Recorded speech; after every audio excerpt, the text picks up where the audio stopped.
management for your retirement highway. Sunday mornings at 9:30. Investment advisory services made available through Pine Ridge Advisors, LLC, a registered investment advisor. Securities made available through AE Financial Services, LLC, member FINRA and SIPC. It's the Chris and Amy Show. Check it out. St. Louis, Mound City, we are going to have a great day today. Now, Amy Mark scores Chris Ranji on KMOX. Let's take it from the top. Hey, it's Thursday. Oh, my God, it's Thursday. This week is almost over, Amy Mark scores. I do feel like you have escalated your greeting a little bit every morning. And so tomorrow is going to be off the chain. Dude. Okay, you can't say off the chain anymore. What does that mean? It's retired. Oh, it's not bad though, right? No. No, it is not bad to be off the chain. Okay. It's just bad to say it. Oh. Amy Mark scores, Chris Ranji. Good to have you with us today. Did you know that you can leave us a voice message on the Odyssey app where you're already downloaded and listening to us live? So there's a little microphone button. You tap it and you record your message and send it to us. And maybe you'll get to hear yourself on the show. We're also streaming live on all the social media platforms at Chris Amy KMOX. You can watch us on YouTube, watch us on Facebook. You can listen to us on 98.7 FM. Time now for the top of the order. The top three stories everybody will be talking about. Vice President Kamala Harris went into the lion's den with an interview on Fox News last night. How did it go? We'll discuss today. And news this morning that a man who was killed in an Israeli operation, is believed to be the leader of Hamas, Yahya Sinwar. The Israeli sources are waiting to confirm. And the Blues, they continue their season tonight. They will host the New York Islanders. It is a 7 o'clock puck drop. So, again, as I mentioned, this is a good opportunity for you to listen into us on the Odyssey app and send us a voice message whenever you like. Proposed the question earlier before the show. In our little promo that we have right before the show starts. And it is, we're 19 days away from the election. So I'm just wondering if people now, and this is a question that we could have asked last week, we can ask it next week, but are you ready for this to be over, or are you loving it? Are you loving that we are 19 days away from the election, less than 3 weeks away? Because there are two ways to look at this. A lot of people probably exhausted, just sick and tired of all of it and just want it to be over.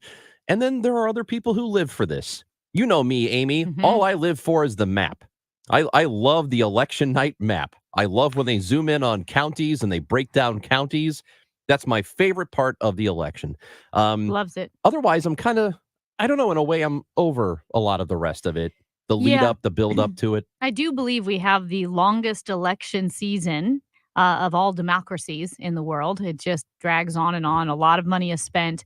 And you could argue it never stops, really. It feels like it never stops. I feel like we have been in an election season since 2016. Like, not even joking. I think context is so important when you look at the atmospherics, when you look at our current political environment, how we got here. How long has it been like this? Was it really ever so great?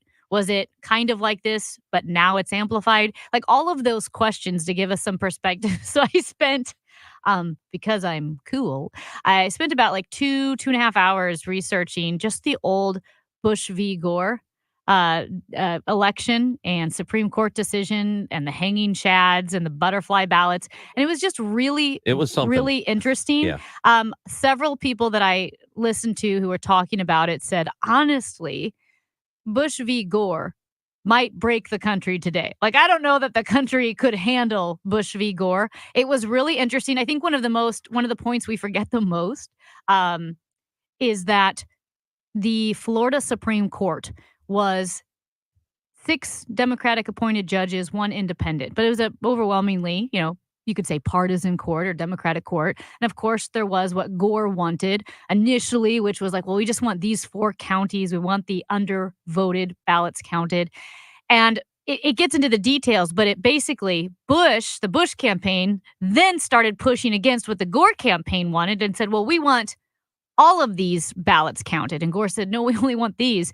And if you flip it, if Bush had gotten their way, Gore would have won. if Gore got his way, which he did, Bush won. They were both mistaken on what they thought the ballots would show. The whole thing ended up being what, about a matter of 500 votes? It was the entire election was decided by about that. Yeah. And it's crazy too how they got to counting the ballots. Do you remember all the different stages of the hanging Chad?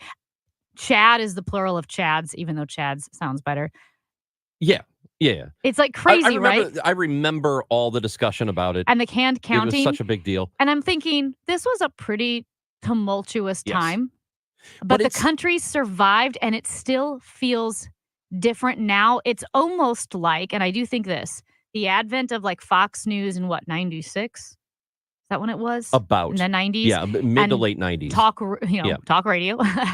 Some strong, angry pundits on talk radio. It collided. Their advent, their growth collided with Bush v. Gore. And that, I really think, was kind of like a spark.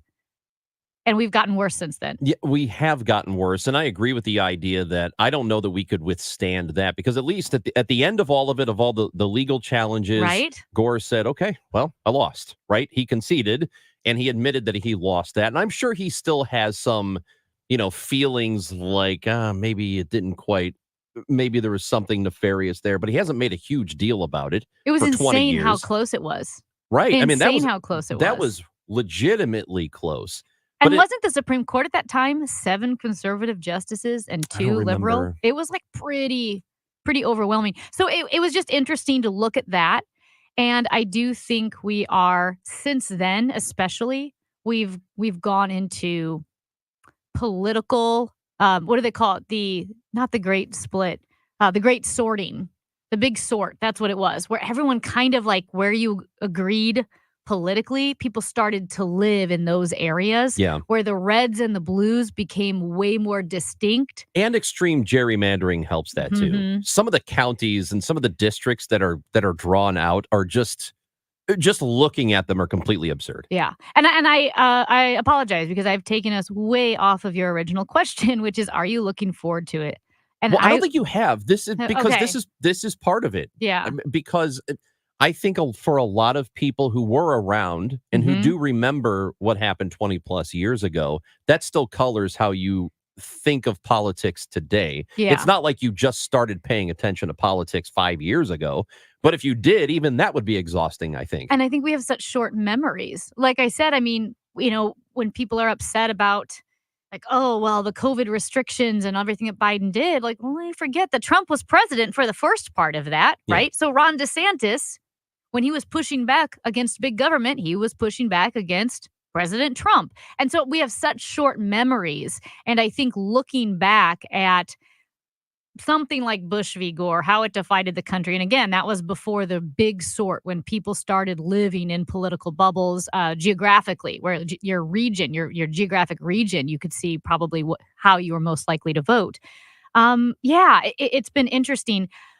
Ranj, I will say, because of the rhetoric, where you have senators, where you have vice presidential candidates like J.D. Vance refusing to say whether or not they will accept the results of their election if Trump loses, and how they won't say that Joe Biden won in 2020. So you start intentionally sowing fraudulent discord and lies. That's what concerns me about this election. I want it to be overwhelming. I agree. That concerns me. One way or the other, I guess, right? I don't know if I thought, or I was hopeful that maybe people would start to, and I mean people of prominence like J.D. Vance would just say, no, man, come on. It didn't, the election was fine. It went off fine. All this stuff that we've been doing since then, talking about, there's all this nefarious stuff that was going on, and we know about it. There's proof, but there's no proof. And every single court challenge was lost. I thought we'd move past that part by now, but it is disheartening to see. This is the exact same thing that happened in 2016. He was doing that before the election in 2016. He's like, this system is rigged, and if I lose, it's because it's rigged. And then he ended up winning. Then he did it again in 2020, lost.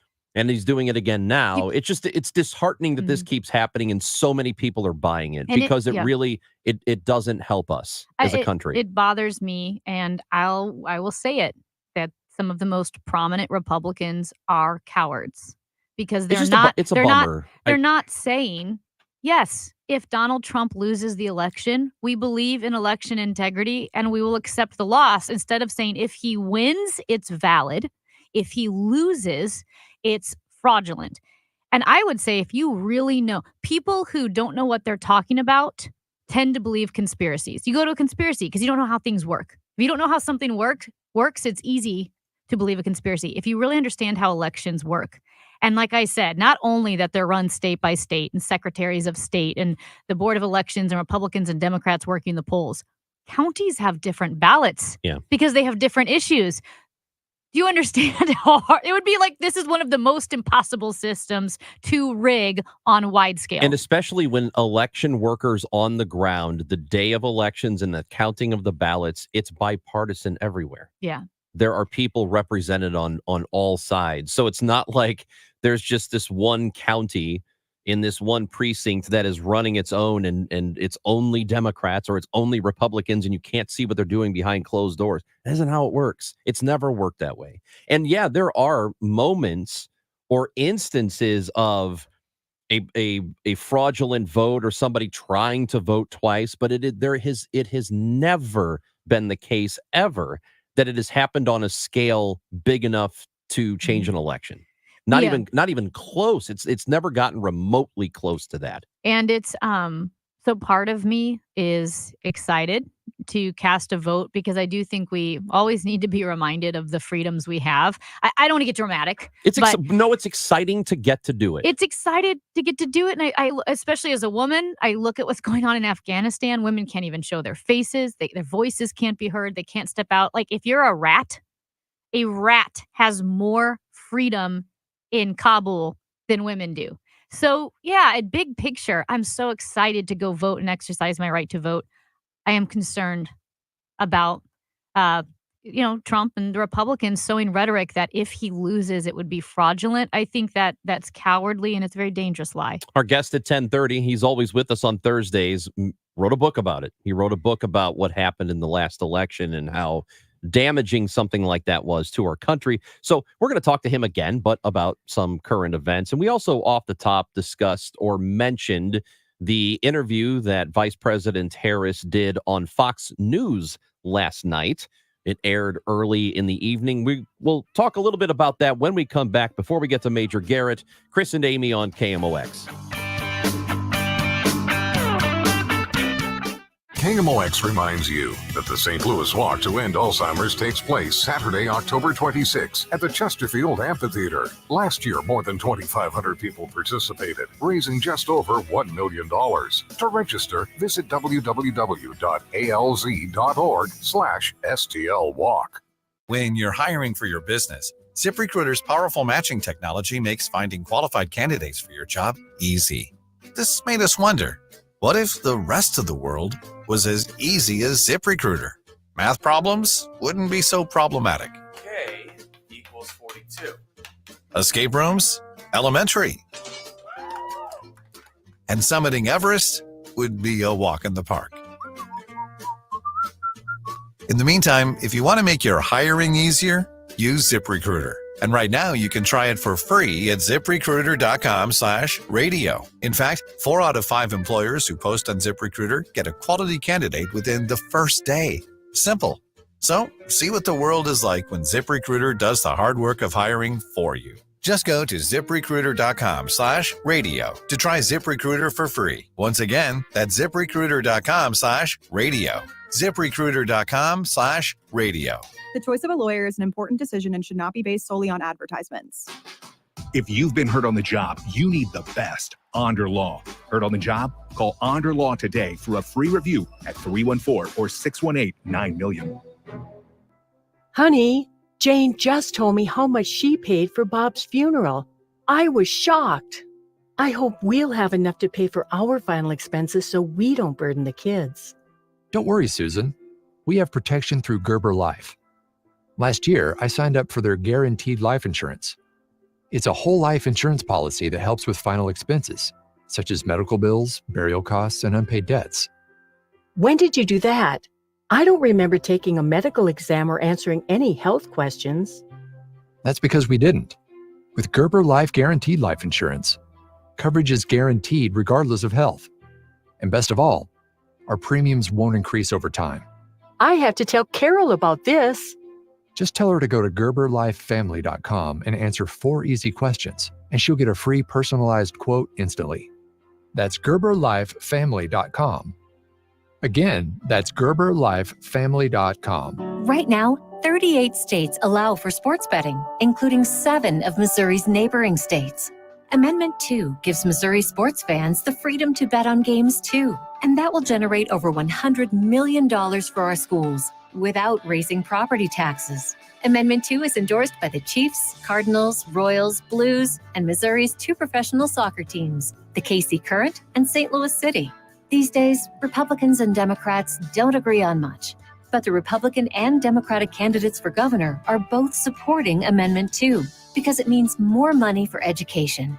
Amendment 2 isn't like the lottery. There's a strong constitutional guarantee. The new money from sports betting will go to our schools. $100 million for education without raising property taxes. Amendment 2 is endorsed by the St. Louis Post-Dispatch and the Kansas City Star. Vote yes on 2. Paid for by Winning for Missouri Education. Mike Pridmore, Treasurer. California Psychics is the real deal. They helped me out, totally changed my attitude, totally got me psyched to start my business and take a new path in my life. At California Psychics, we only connect our customers with the best. We reject 98% of the psychics who apply to us, so we guarantee if your reading isn't life-changing, it's free. New customers receive 20 minutes for just $20. So experience the joy of certainty at CaliforniaPsychics.com. Hi, I'm Angie Hicks, co-founder of Angie.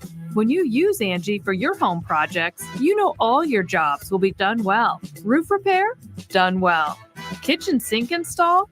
Done well. Deck upgrades? Done well. Electrical upgrade? Done well. Angie's been connecting homeowners with skilled pros for nearly 30 years, so we know the difference between done and done well. Hire high-quality, certified pros at Angie.com. From city lights to neighborhood stories, KMOX's local newsroom keeps you informed. Always live on the free Odyssey app.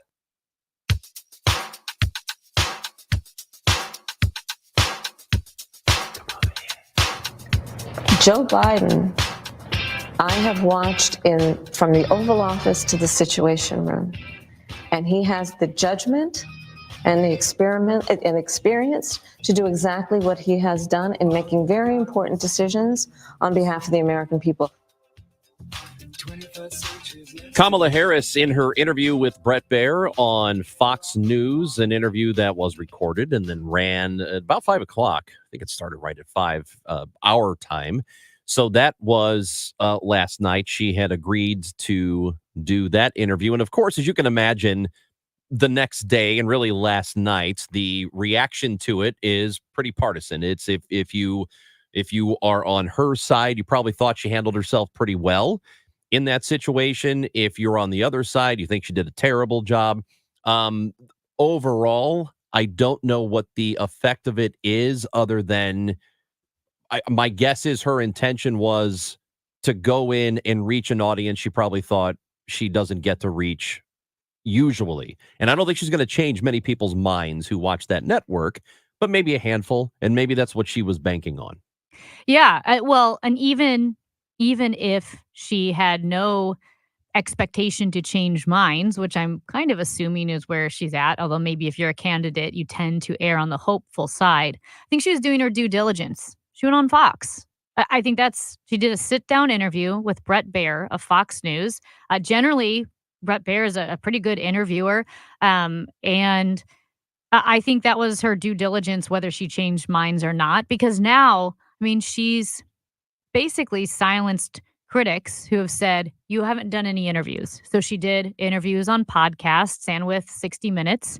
Might be doing Joe Rogan next week. I think they're still talking about that. Yeah. So then they were criticizing the interviews that she did, saying, well, all of them were kind of like fluff podcasts except for 60 Minutes. So then she sat down with Bret Baier. Let's due diligence. I mean, she's done it now. She's done the interviews. Yeah, and I think that there's merit to just the fact that she agreed to do it. Mm-hmm. Because we know what Fox News is. We know what MSNBC are. They are on polar opposites of a political spectrum. They both are very heavily agenda-driven. We know that. MSNBC is a left network. Fox News has been for 20-plus years a right network. We know that, right? So typically, you're not going to see people from the other side of the aisle go to one of those networks and do interviews. It does happen. You've seen Pete Buttigieg do quite a few Fox News interviews, and usually they're really nice to him, actually. I mean, I think they challenge him a little bit, but the way it was last night, Bret Baier went after her right away. It was kind of interesting because I think you and I were talking before the show. We both generally think of the Fox News reporters, generally Bret Baier's pretty fair. He's pretty good. Chris Wallace was good. Now he has since left, right? And he is with CNN now. But Bret Baier, I would have expected not an attack interview. And not that it was just aggressive. It was, I would say it is a more aggressive than usual. It felt early on like he was trying to establish okay, there's a difference between asking pointed questions or trying to make a statement. And I felt like he was trying to make a statement early on by asking her a question about immigration and not really allowing her to give a response. And he interrupted quite a few times. And I think that set the tone for the interview. I don't think that was particularly good because before she even really spoke, with which he could follow up with a fact check, he kind of interrupted her before that even. So I don't think the start for him was very good. He did kind of get to her later in the interview on some other matters, but for the most part, I think she did okay there with the entire thing. And you can certainly criticize some of it. We're going to get to some sound on that in the next segment. By the way, we should mention that Major Garrett is usually scheduled to be with us at 10:30, but he has been thrown into late breaking potential coverage of the maybe assassination of Yahya Sinwar. Yeah, he's anchoring the CBS special report coverage, obviously waiting for confirmation from Israel that they did indeed or did not kill Sinwar, the leader of Hamas. The leader of Hamas. So we're waiting to hear that. And by the way, if that does happen, whenever that happens during this show, I think we're going to break into that coverage. Yes, absolutely. To your point, and we'll get to some of that audio from the interview because I'm just looking at it. Like I said, I feel like objectively, I agree. Bret Baier probably was very more interrupty than I thought he would be. Kamala Harris, I thought, dodged some pretty direct questions like we talked about politicians doing. But there was one in particular that we'll listen to because I want to get your take on it. I don't know your opinion on it. I thought it was a terrible dodge, even if she brought up a point that was important. And I want to hear what you think of that. Okay. Let us do this then. We'll take a break. We will come back. We're going to get to some of that audio from the interview yesterday on Fox News with Kamala Harris. We want to hear your thoughts too. So if you have a voice message that you want to get off to us, get the Odyssey app, record it, and send it, and you might get to hear yourself on the show. It is Chris and Amy on KMOX. It's time for a $98 furnace tune-up. Feel like everything's clouded by doubt? Visit CaliforniaPsychics.com. Our psychics are available to talk 24/7, and we guarantee if it's not life-changing, it's free. Experience the joy of certainty. California Psychics. Snakes, zombies, public speaking. The list of fears is endless. But the real danger is in your hand when you're behind the wheel. Distracted driving is what's really scary and even deadly. Eyes forward. Don't drive distracted. Brought to you by NHTSA and the Ad Council. Hi, I'm Angie Hicks, co-founder of Angie. When you use Angie for your home projects, you know all your jobs will be done well. Roof repair? Done well. Kitchen sink install?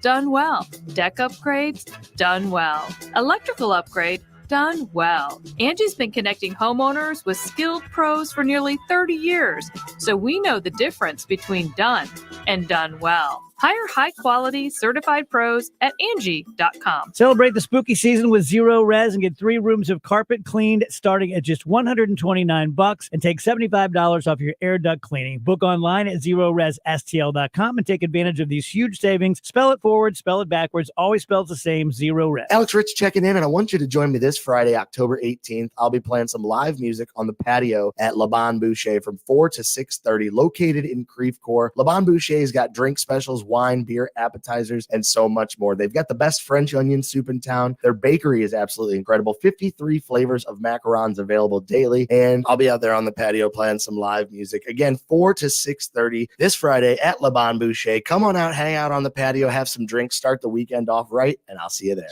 There's breaking news all day long from around the world. And sometimes all that noise makes it hard to hear about what's happening right here at home.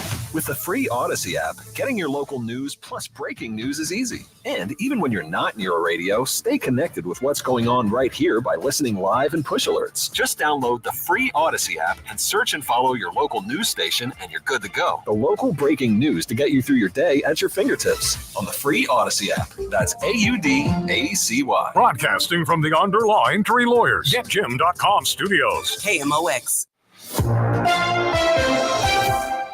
At 10:30, we've got some sun. It is currently 52 degrees downtown at the Arch.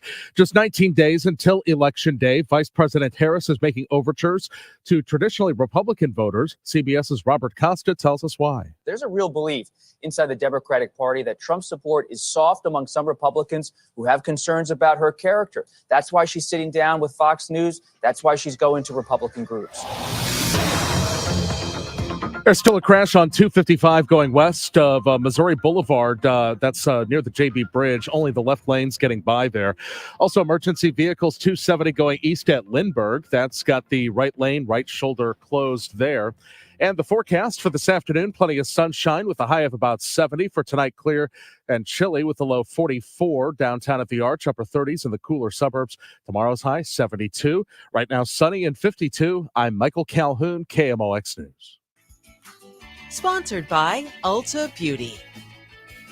We've brought the Emerald City to Ulta Beauty with wicked collaborations from REM Beauty by Ariana Grande. It brushes for Ulta and OPI. Hurry in, these fantabulous products won't last long. See Wicked November 22nd, only in theaters. Ulta Beauty, the possibilities are beautiful. SNL Coin. We buy gold and silver coins, silver and gold jewelry. Also buying gold-filled and silver plates. Before you sell, call SNL. 314-544-3600. 314-544-3600. SNL Coin.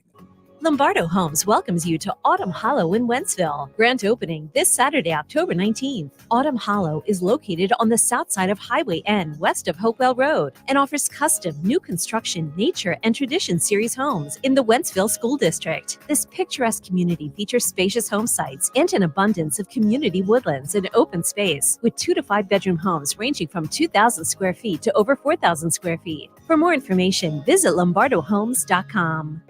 Most of us know if it's a government program, it's hard to understand and full of red tape. Here's the problem. When you get into retirement, like it or not, you could possibly be depending heavily on Social Security and Medicare, and you'll probably need some help navigating through all the details. That's where Steve All and the All Financial Group can help. Join Steve and his team at their office on October 23rd, where Steve will discuss Social Security and special guest and Medicare consultant Scott Stream will present on Medicare. This event is complimentary, but you must qualify to attend. Call 636-230-8824 or go to yourmoneymattersstl.com. Investment advisory products and services made available through Impact Partnership Wealth, LLC, IPW, a registered investment advisor. Neither the firm nor its agents or representatives may give tax or legal advice. Scott Stream and Impact Partnership Wealth, LLC are not affiliated.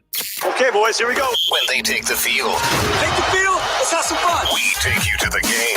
They don't like us. We don't like them. Tonight, it's the Broncos and Saints. And you can hear the game here. Segment Cancer Center, game time 7:15 on America's Sports Voice, KMOX. Hey, Chris and Amy. I'm not looking forward to the end of the election. because frankly, I'm concerned about either party's reaction if their candidate doesn't win. And also, I can't stand another 4 years of hearing about how the election was stolen. I am hoping, though, you could talk about how I've heard a number of people say how democracy is on the line if Trump is elected again. And I'm hoping you can dive into the legitimate concerns about that. Thanks. Love your show. Thank you, Kate from Chesterfield, for leaving us a voice message on the Odyssey app. And it sounds like the baby had something to say, too. I know. The baby left him. If a baby can do it. Baby's sick of this election, you can too. do it. Yeah. That was a great voicemail. And yeah, there's a lot at stake. And like I said, just focusing on the immediate aftermath of the election, the polls closing and voting.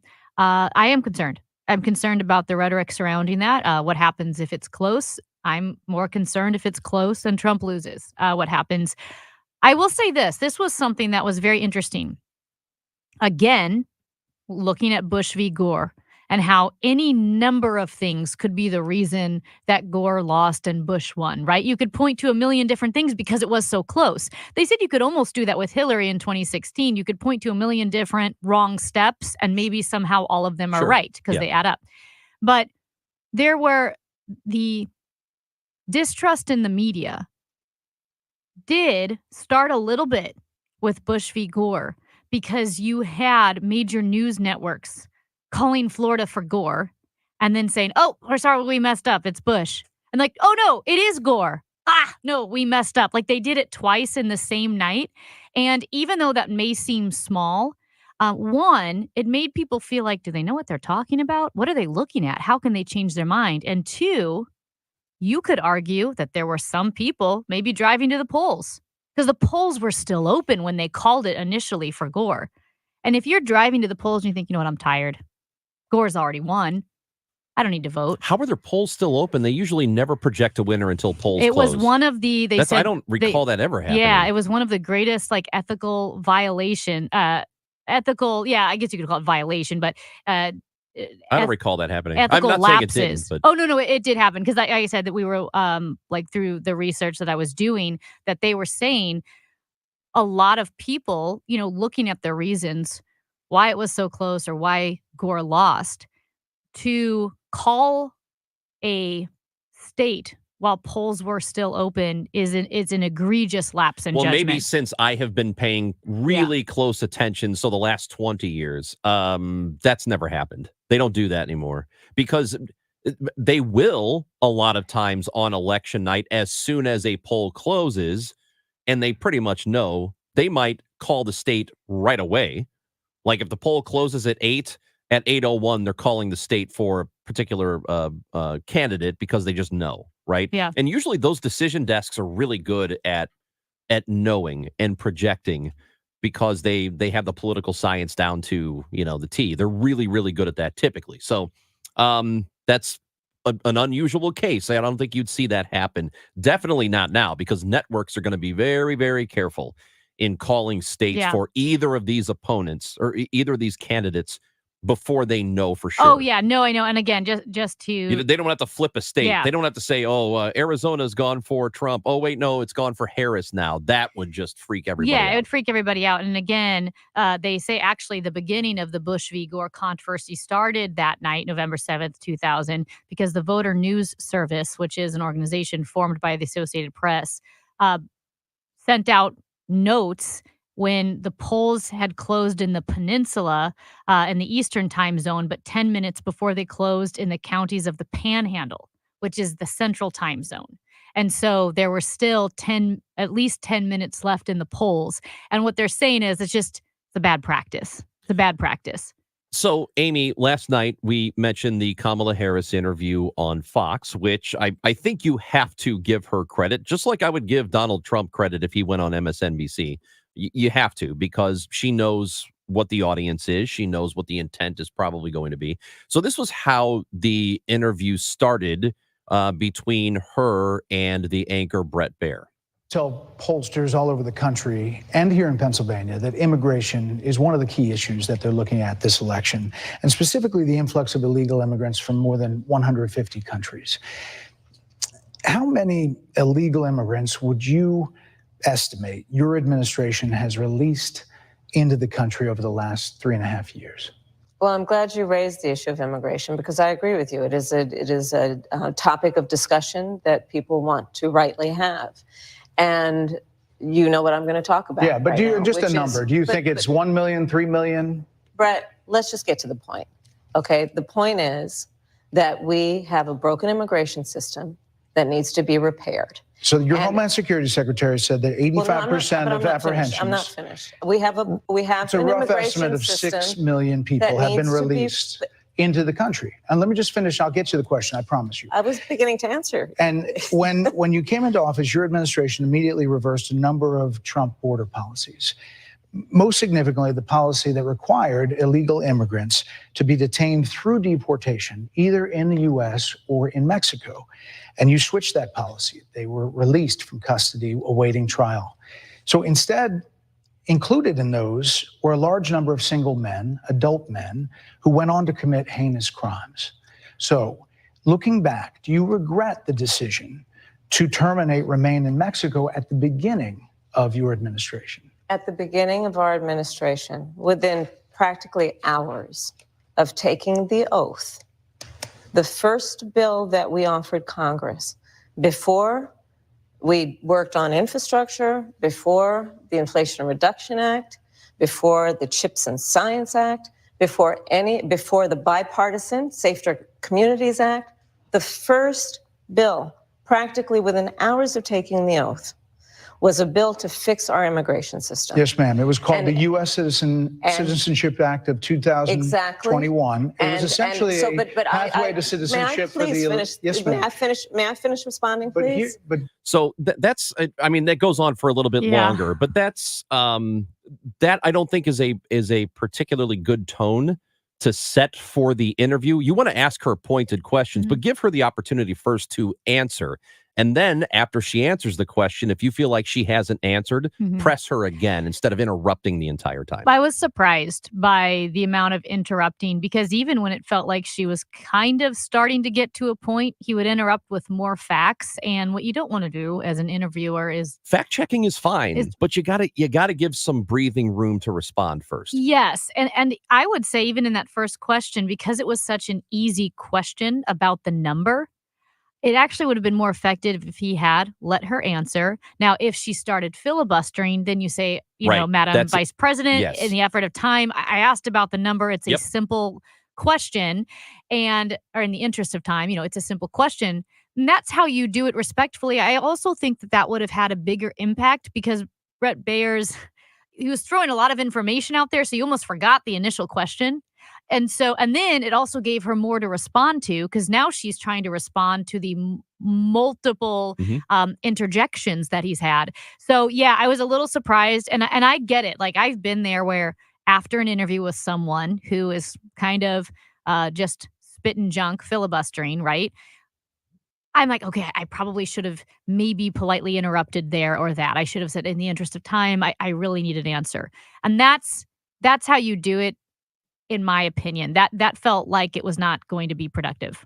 There was also a moment, and we talked about this yesterday, about not answering questions. And I am not naive to enough to not understand that a politician in an interview is going in, any politician that does any sort of prep work is going in with a narrative that they want to get across to the listener or the viewer.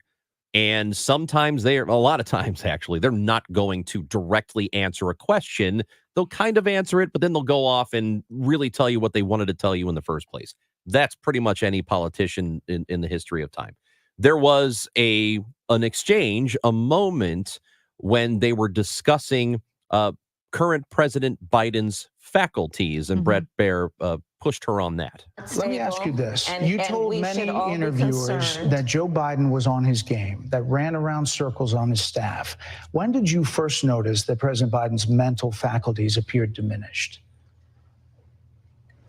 Joe Biden I have watched from the Oval Office to the Situation Room, and he has the judgment and the experience to do exactly what he has done in making very important decisions on behalf of the American people. There were no concerns raised? Brett, Joe Biden is not on the ballot. I understand. And but, Donald Trump but is. you talked about it. And Donald Trump After is. George Clooney said and within a if few you minutes of watch talking to President Donald Biden at a Trump- fundraiser that he thought this Brett, was not the same Brett. Joe Biden that we saw on the debate Donald stage. Trump is on the ballot. I understand. You met with him at least once a week for 3.5 years. You didn't have any concerns? I think the American people have a concern about Donald Trump, which is why the people who know him best, including leaders of our national security community, have all spoken out. Even people who worked for him in the Oval Office, worked with him in the Situation Room, and have said he is unfit and dangerous and should never be president of the United States again, including his former vice president, which is why the job was open for him to choose another running mate. So that is a fact. That is a fact. So here's the thing. She didn't answer the question at all. And I think that is one of the most pressing questions. I think this was when she was first the nominee, instead of Joe Biden. My first two questions were, did you lie about Joe Biden's capacity or did you not know about it? And it would also be immigration. Now, everything she said about Trump's faculties and the concerns, those are all true things. I get it. Everything she said was true. And Biden is not on the ballot. And Biden's not on the ballot. That's true. However, that wasn't the answer to a pretty pointed question. And it wasn't even like the way he asked it was kinder than mine. Did you lie about that? Like, that's rude. He said, when did you first notice? And I guess that is leading in the sense that you're assuming she noticed, but she didn't answer it at all. And no, she did not. I think I would feel stronger about it if I agreed with people who think this country right now is an absolute disaster and the administration has been a disaster. I'm sorry, I just don't. I think we are in a pretty good place post-pandemic that I knew it would take a long time for us to fully recover from it. And you can argue that we haven't fully recovered. Done pretty well, though. Done pretty well compared to the rest of the world. If we had been a disaster, a legitimate disaster, and I don't mean a partisan disaster where you think every time the opponent is in office, the administration is a disaster. That's politics, right? But I mean a legitimate disaster of a country, then I would be more concerned with the answer to that question. I can't find myself doing it because he's going to be in office for another couple of months and it's over. So, and I get it sounds like you're saying you're more concerned with the outcome. The future. I'm concerned with what happens next. And you're concerned with the outcome. I am very concerned with the process. And what I don't like is it does feel like a cover up for an ailing president, just like it covered up for Ronald Reagan, right? To me, that's a scandal. He is the commander in chief. And so for me, the result is not what I'm concerned about. That's irrelevant. I'm concerned about if we have a government that covers up for an ailing president, quote, for the good of the people. Like, we'll lie because it's in your best interest. And it worked out with the economy, but the process of that, to me, is extremely concerning. Yeah, and I would agree with you that I would want people who are in position of knowledge to speak out on their president at the time they have the knowledge instead of waiting until they no longer have the position or they are out of office themselves before they're willing to speak out. And she did mention the number of people that were in the former president's close circle who say he should be nowhere near the White House again. Kind of wish they would say that at the time because they had knowledge at the time. So for me, this goes back to consistency. If we're going to expect that of her or anybody around Joe Biden, we should have expected it from people who were working for Donald Trump at the time they were working for him to come out and say, this guy, he should not be here. He has no business in this office. We should expect consistency from all of them. I think either way, it doesn't engender a lot of trust It's why there's a lot. That's one reason why there can be a lot of distrust. That's Amy Marks Kors. I'm Chris Ranji. Leave us a voice message on the Odyssey app.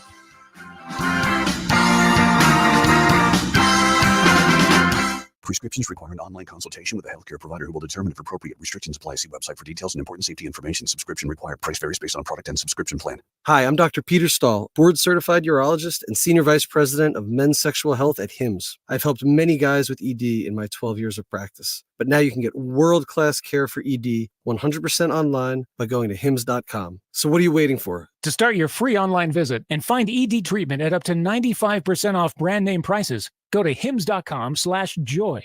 Everywhere you look, things are getting more expensive.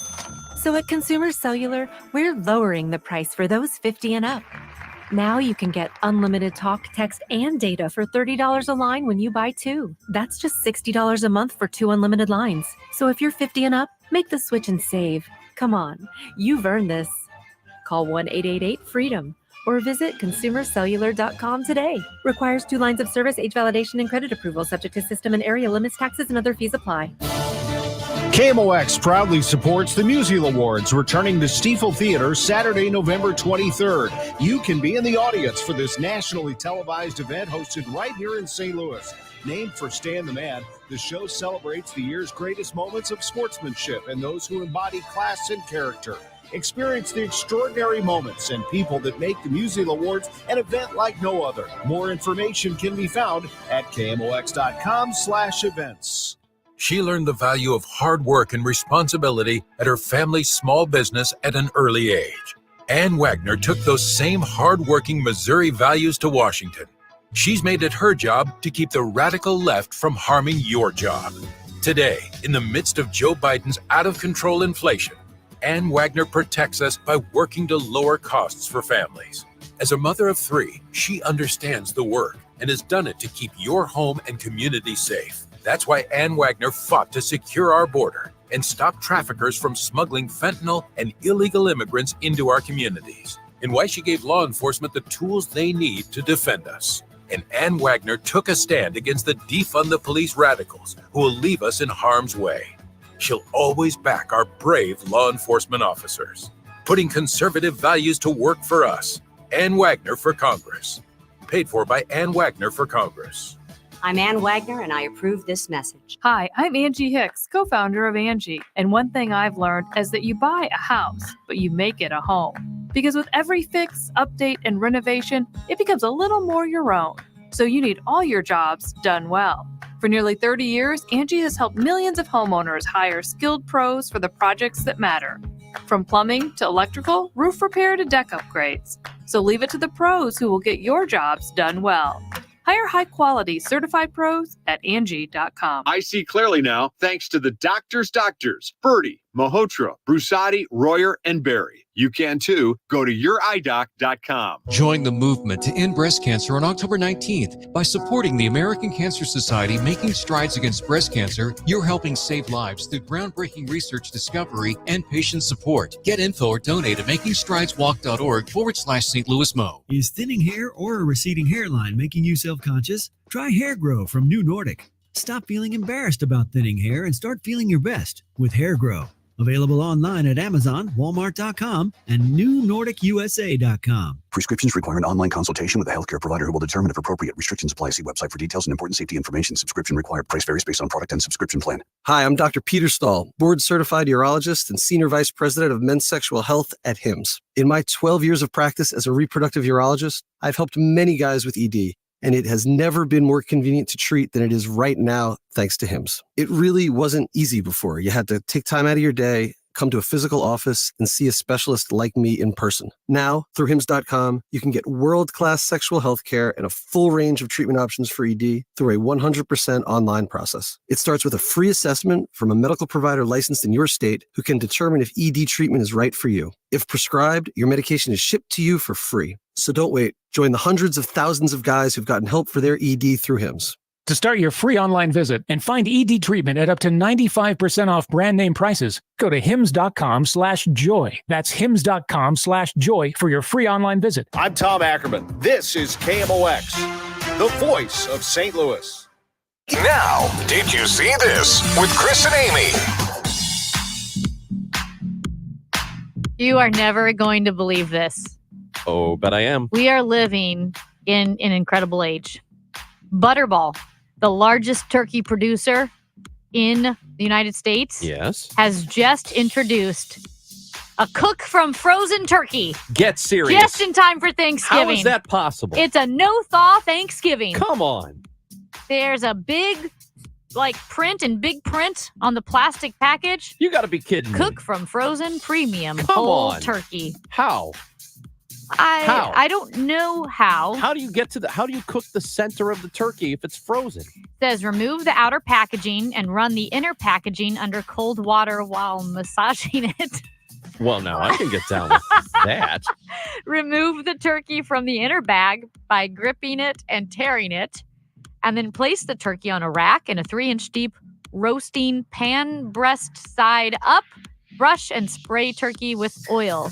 The turkey doesn't need to be basted, brined, or seasoned, but if you want to, you can. I don't trust this turkey. There's something going on with it. They must have a chemical on it of some kind. It's a little sketch, That's very sketch. and you can't stuff this turkey. Okay, dude.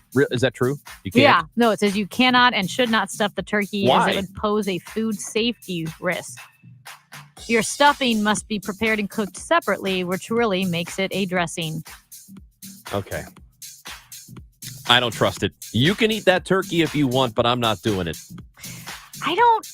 It doesn't really say what's the science behind it. Yeah, I don't. I don't think you're going to get me to What touch did they do to the inside of that turkey?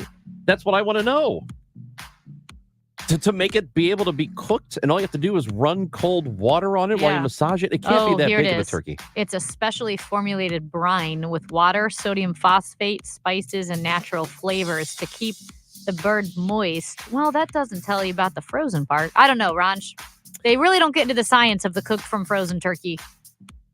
Don't throw frozen turkey in hot oil, by the way. It'll explode. Hudson, Massachusetts. Did you see this story about a restaurant that was forced to close? And this was near Boston, Massachusetts, when a group of World War II reenactors came in costume to dine there. I guess you can imagine what I'm about to tell you is that a couple of the reenactors were wearing Nazi uniforms. Oh. So the restaurant has been facing backlash since this happened. Why would you? Okay. Look, I get it. You're trying to be you're trying to make this reenactment as real as possible. Couldn't you take off your jacket? Take off your jacket. Yeah. And maybe the hat. I would say take off anything that has a swastika on it. Take off the swastika. Yeah. What are we doing here? You know, that was... Do you not think, maybe we shouldn't go into this restaurant with this on? It's unbelievable. That was actually kind of a side story in the movie The Pacifier, family-friendly movie The Pacifier with Vin Diesel. They thought the son was getting in some, because he dyed his hair blonde and they found a swastika and they were really worried. As it turns out, he was in The Sound of Music. You are 16, going on 17. That's Amy Marks-Kors. I'm Chris Ranji, Communications Director for the City of St. Louis for Mayor Tashara Jones. Connor Kerrigan is coming in next. We're going to talk about transparency when it comes to the city and a new transparency portal that they want to talk to us about. So we will find out what they have to say. That's next on KMOX.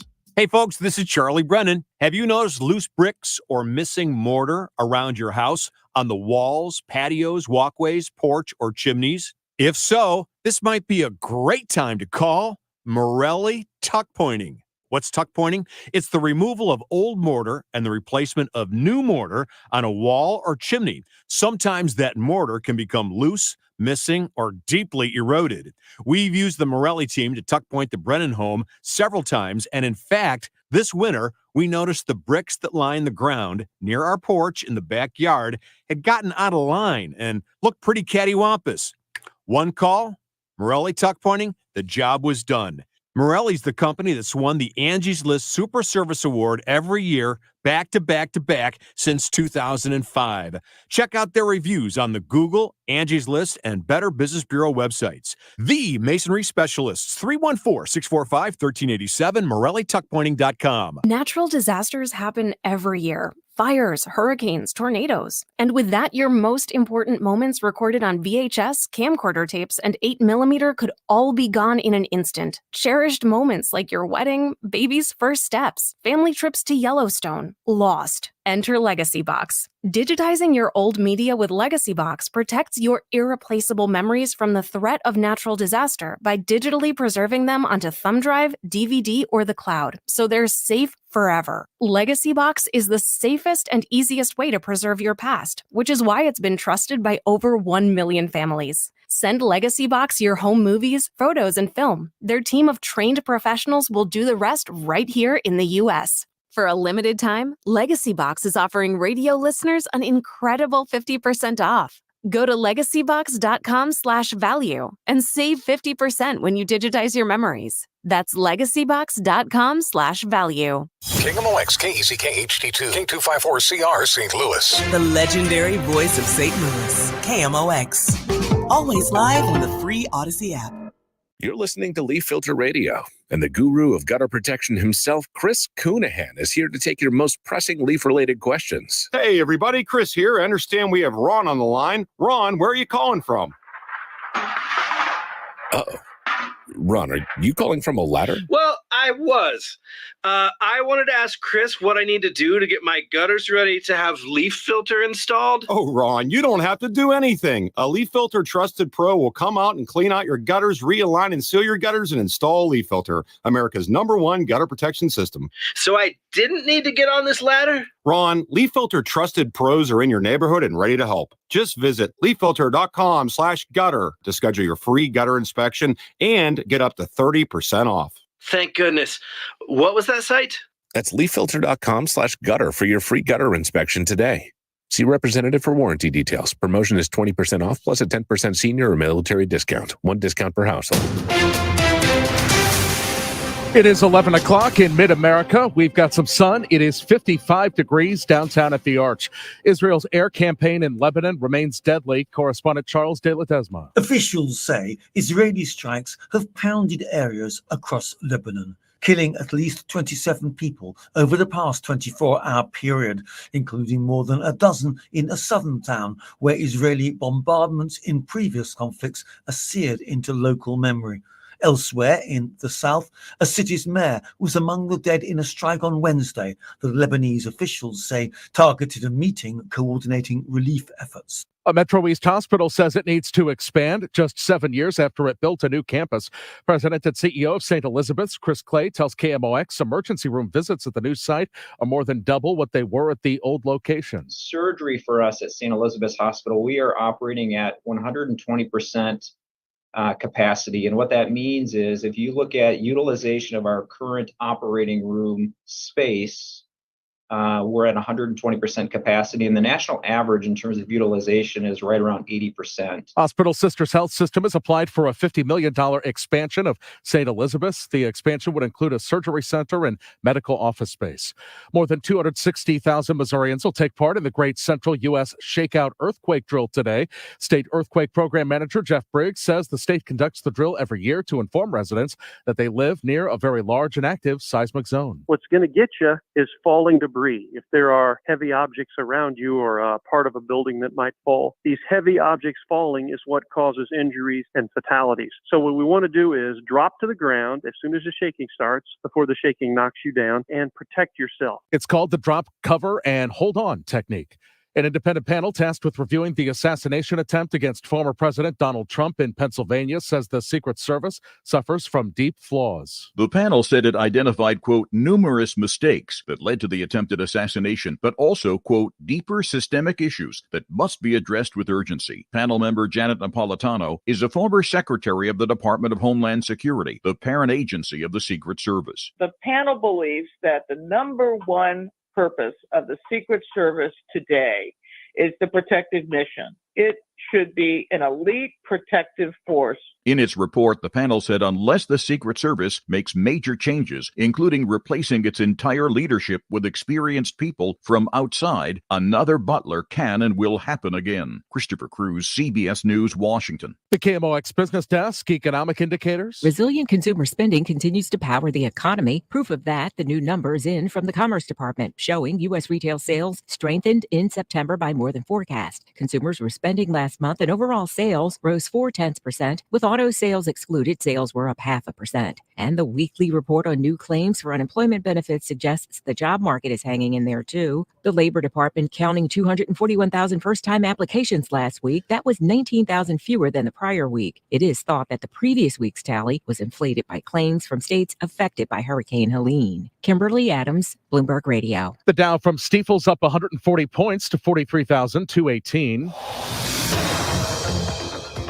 We've got a crash on 255 going west at the river. It's got the two right lanes closed. Also emergency vehicles on 6440 going east at Kings Highway. That's got the right lane closed.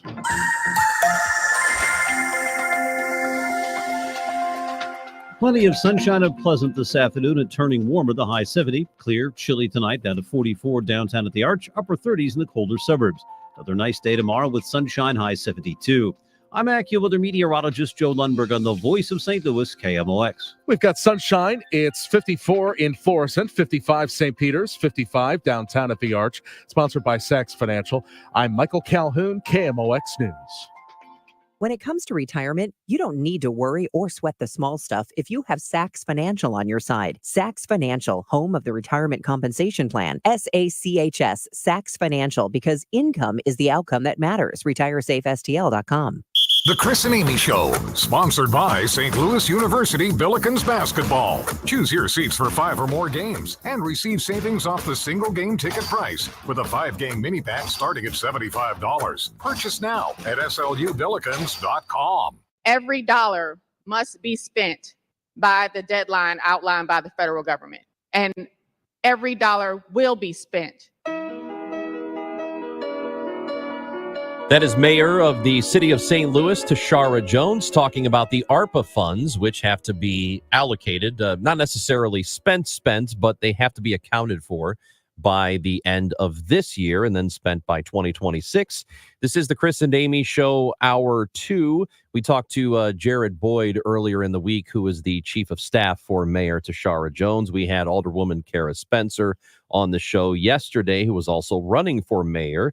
And today, the communications director for the mayor of St. Louis, Connor Kerrigan, is with us in studio now. Connor, it's good to see you. Thank you for coming in. Yeah, thanks for having me. It was a great walk over here. So when we were talking, yeah, it's not too far, right? Yeah. So when we were talking the other day, when Jared Boyd was in, we were talking about the idea of transparency and this website, the transparency portal that people are going to have access to soon. So tell us when it's going to be available for the public to see and what exactly is going to be on it. Yeah. So when we were talking earlier this week, we were talking about the North City Nonprofit and Small Business Grant Program, which is being administered by the St. Louis Development Corporation.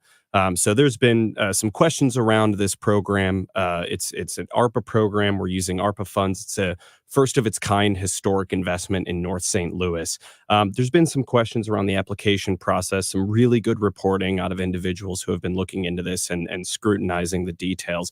And so we wanted to open up the books and make sure that we were fully transparent. So tomorrow at noon, SLDC is going to be opening up their transparency portal for the public and for the press. So this transparency portal is going to have application information, some of it redacted just for legal purposes. It's going to show how applications were scored that went into this program. It's going to have disclosure documents from board members and staff to show that there's no conflict of interest there. So it's really what folks have been asking for this program. They want us to open our books and be transparent. And we're more than happy to do it. So thankful to the folks at SLDC who have spent nights and weekends scanning all these documents in, redacting the appropriate things. But that's going to be available tomorrow at noon. It's going to be on developstlouis.org. I'm trying to remember if it's .org or .com, but it's the SLDC website, and they'll have it up there, and anyone can access it to see all this information. And I know we talked about the grant program and how some of the grants were awarded to either fraudulent businesses that didn't exist. Will that information be there? Meaning, will people be able to go to the transfer portal and see? I'll bring up the gym and museum. That was one that people know about, that there's no gym, there's no museum. Yeah. See, here's the application for the gym and museum.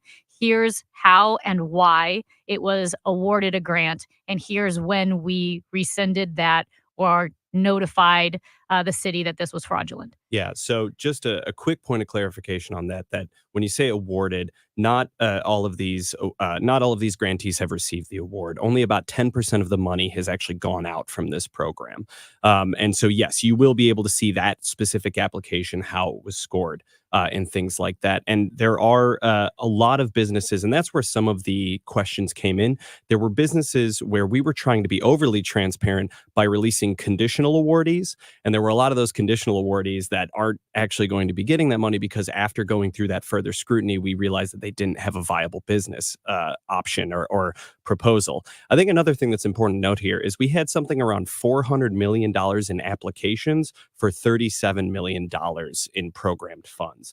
And so, the other thing that we ran into was a disconnect between expectations and reality, right? Folks were asking for a whole lot of money to do projects, and we only had a limited amount. And so when we conditionally awarded grantees, they had to be able to prove through another round of vetting that their business option, that their plan was viable with the lower award amount, if that makes sense.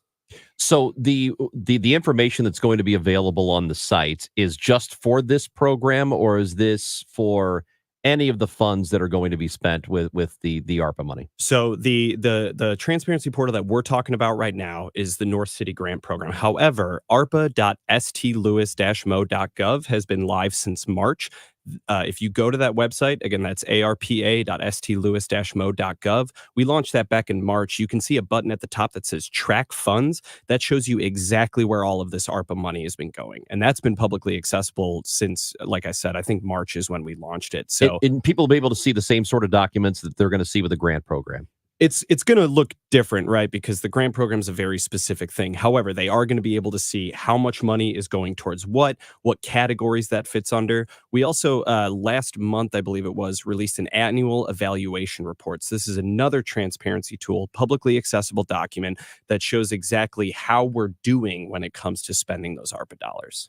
With some of the bigger awardees, those who got some of the bigger grants, at least currently, people can't see how those awardees are going to be using the funds. This is what we're going to do with it. Will they be able to see it in this new portal? Yeah, so you'll actually, like I said, the applications are going to be a part of this portal. And so I imagine you're talking about like Urban League, that kind of thing, getting these bigger pots of money.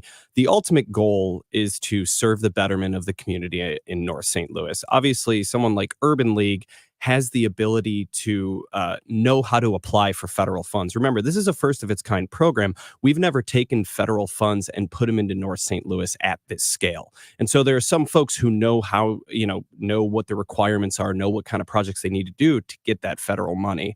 So yes, you will be able to see how they're spending this because the applications are part of that portal. Just a quick follow-up on this grant program. There is going to be a second round of grants awarded, correct? And the mayor did say they're going to take steps to make sure some of the things that it's more transparent and more efficient. Absolutely. What are some of the things you're doing to make sure what happened in the first round doesn't happen again? Yeah. So again, I mean, this transparency portal is a really big part of that, right? So folks are going to be able to see how people applied. The other thing to note here is that anyone who receives a grant from this program actually has to submit a quarterly report to SLDC to show that they're using the funds for what they said they're using them for. And that's any entity that's getting these grant funds has to report quarterly and say, here's how we spent these dollars. Here's how it goes with what we said in the application. And so we're going to continue to make this information available to the public. We're going to make sure that the public knows exactly where these dollars are going. And so those documents will be available too, right? So I'm wondering how granular this really is. And if people want to, I'm not sure how many average citizens would want to dive into the documents and just see exactly how this money is spent. But if they want to, they can. Absolutely. And, one of the things that's important there is a lot of the folks who are going to be looking at this are reporters or journalists who are going to be able to dive into this information and help distill it a little more. So we're also working directly with reporters and journalists to make sure that they understand how to access the portal, understand how to use it, and get that information out. And Connor, we were talking about transparency yesterday, and I know that's personal for you. You want things to be transparent, and I think what it takes is just a little bit of obfuscation or people not seeing the reason behind something or why something is happening or maybe skirting an issue, and then it kind of builds on itself, right? Sure. Especially you become more suspicious or perhaps more cynical. When it comes to transparency about the grant program, like you've got this portal, there have been issues like at the City Justice Center that the public's pretty concerned about. Obviously, the mayor ran on, fairness and justice for the inmates, but there have been a lot of issues. And I would say questions that have made the public incredibly cynical. This will be one, like the destruction of like records that Eddie Roth, the assistant city attorney, he did acknowledge that was happening at the City Justice Center, destroying videos before that could be viewed. And he said that in a deposition. So what do we know about the City Justice Center, and are there efforts to make what's happening there more transparent to the public? Because it feels chaotic. Yeah, absolutely. Understood what you're saying. So one really good thing that's happening over at CJC is the healthcare, which has been a huge part of the questions that folks have, right? Are these inmates being treated well from a healthcare perspective? Our Department of Health is now involved at the City Justice Center, and they're overseeing the new vendor that has taken over the health program over at the City Justice Center. It's called PCUSA. So they were originally awarded a temporary contract to come in and change things under the Department of Health. That contract just got extended. I'm not quite sure for how long, but now you've got these other entities that are overseeing the operations there, especially from a healthcare perspective. And we've seen a lot of success with that since we implemented that. When you're talking about the CJC, one thing that we're really proud of is the establishment of the Detention Facilities Oversight Board. Now, I know that there's definitely some questions there. There's some folks who have questions about, when can we let folks in? What authority do they have to investigate these things? I think the hardest thing, just from a communication standpoint to navigate is we want to be as transparent as possible, but I'm one of the rare communications people that actually likes to listen to our lawyers and make sure that I'm not putting them in a tough position. And so that's the kind of area that we're currently navigating, is how do we be as transparent as possible? How do we make sure that people know that healthcare is changing at the CJC while not putting the city in a position where we could get sued or where we can find ourselves in a legal issue? What about like the incidents, like the fights, right? Or things get out of control, or inmates were dying. I know that you touched on the healthcare. Yeah. Why would those videos be destroyed if the city has receipts that they needed to sunshine those videos? Or why would there not be monthly records of the incidents that are taking place? Yeah, that is a really great question. And so full transparency, I joined the team back in January. So some of this is still new to me, learning about the past incidents of the CJC. But I can say that, becoming more transparent, especially around the CJC, is absolutely part and parcel of the process that we are working towards. Getting the Detention Facilities Oversight Board in there, making sure that they can investigate those incidents is really, really important as well. Connor Kerrigan is the comms director for Mayor Tishaura Jones here in the city of St. Louis. You got a few more moments to stick around with us. We're going to take a quick break if you can. Perfect. All right, Connor Kerrigan will remain with us when we come back on KMOX. When you're hiring for your business, ZipRecruiter's powerful matching technology makes finding qualified candidates for your job easy. This made us wonder, what if the rest of the world was as easy as ZipRecruiter? Math problems wouldn't be so problematic. K equals 42. Escape rooms? Elementary. And summiting Everest would be a walk in the park. In the meantime, if you want to make your hiring easier, Use ZipRecruiter. And right now, you can try it for free at ZipRecruiter.com/radio. In fact, 4 out of 5 employers who post on ZipRecruiter get a quality candidate within the first day. Simple.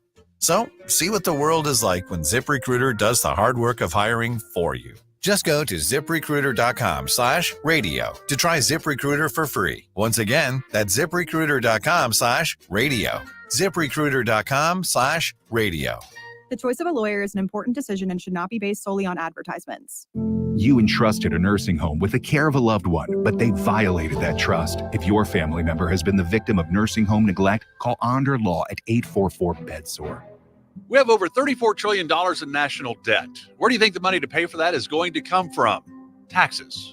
Believe it or not, taxes are at historic lows right now, but how much longer will that last? A Roth IRA conversion might be a good option when planning for your retirement because you can pay lower taxes now and avoid potentially higher taxes later. The FIRA Capital Management Team, formerly Heisey Advisory Group, have seen taxes rise and fall. They know what options you have to potentially reduce the amount of taxes you pay in retirement. Call the team at FIRA Capital Management and schedule your tax analysis today. 314-328-4400. Uncle Sam needs money. Don't let him take it all from you. 314-328-4400. Investing involves risk. Always consult with a qualified tax advisor before making any decisions regarding a Roth conversion, as there may be additional tax considerations. Investment advisory services made available through Pine Ridge Advisors, LLC, a registered investment advisor. Securities made available through AE Financial Services, LLC, member FINRA and SIPC. Right now, 38 states allow for sports betting, including 7 of Missouri's neighboring states. Amendment 2 gives Missouri sports fans the freedom to bet on games too, and that will generate over $100 million for our schools without raising property taxes. Amendment 2 is endorsed by the Chiefs, Cardinals, Royals, Blues, and Missouri's 2 professional soccer teams, the KC Current and St. Louis City.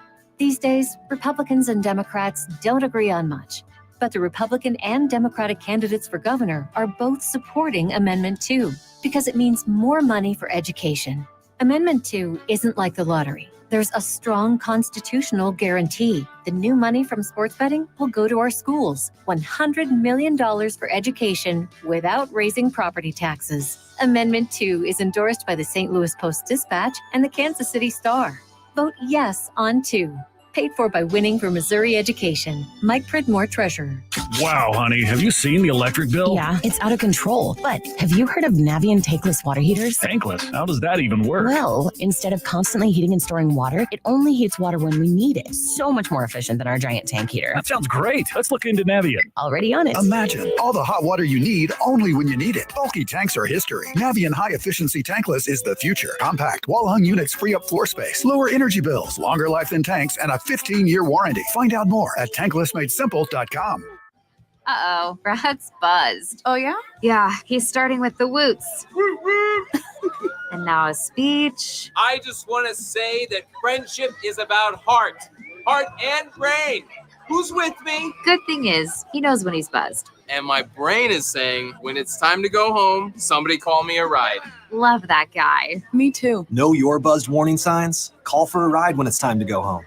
Buzz driving is drunk driving. A message from NHTSA and the Ad Council. SNL Coin. We buy gold and silver coins, silver and gold jewelry. Also buying gold filled and silver plates. Before you sell, call SNL. 314-544-3600. 314-544-3600. SNL Coin.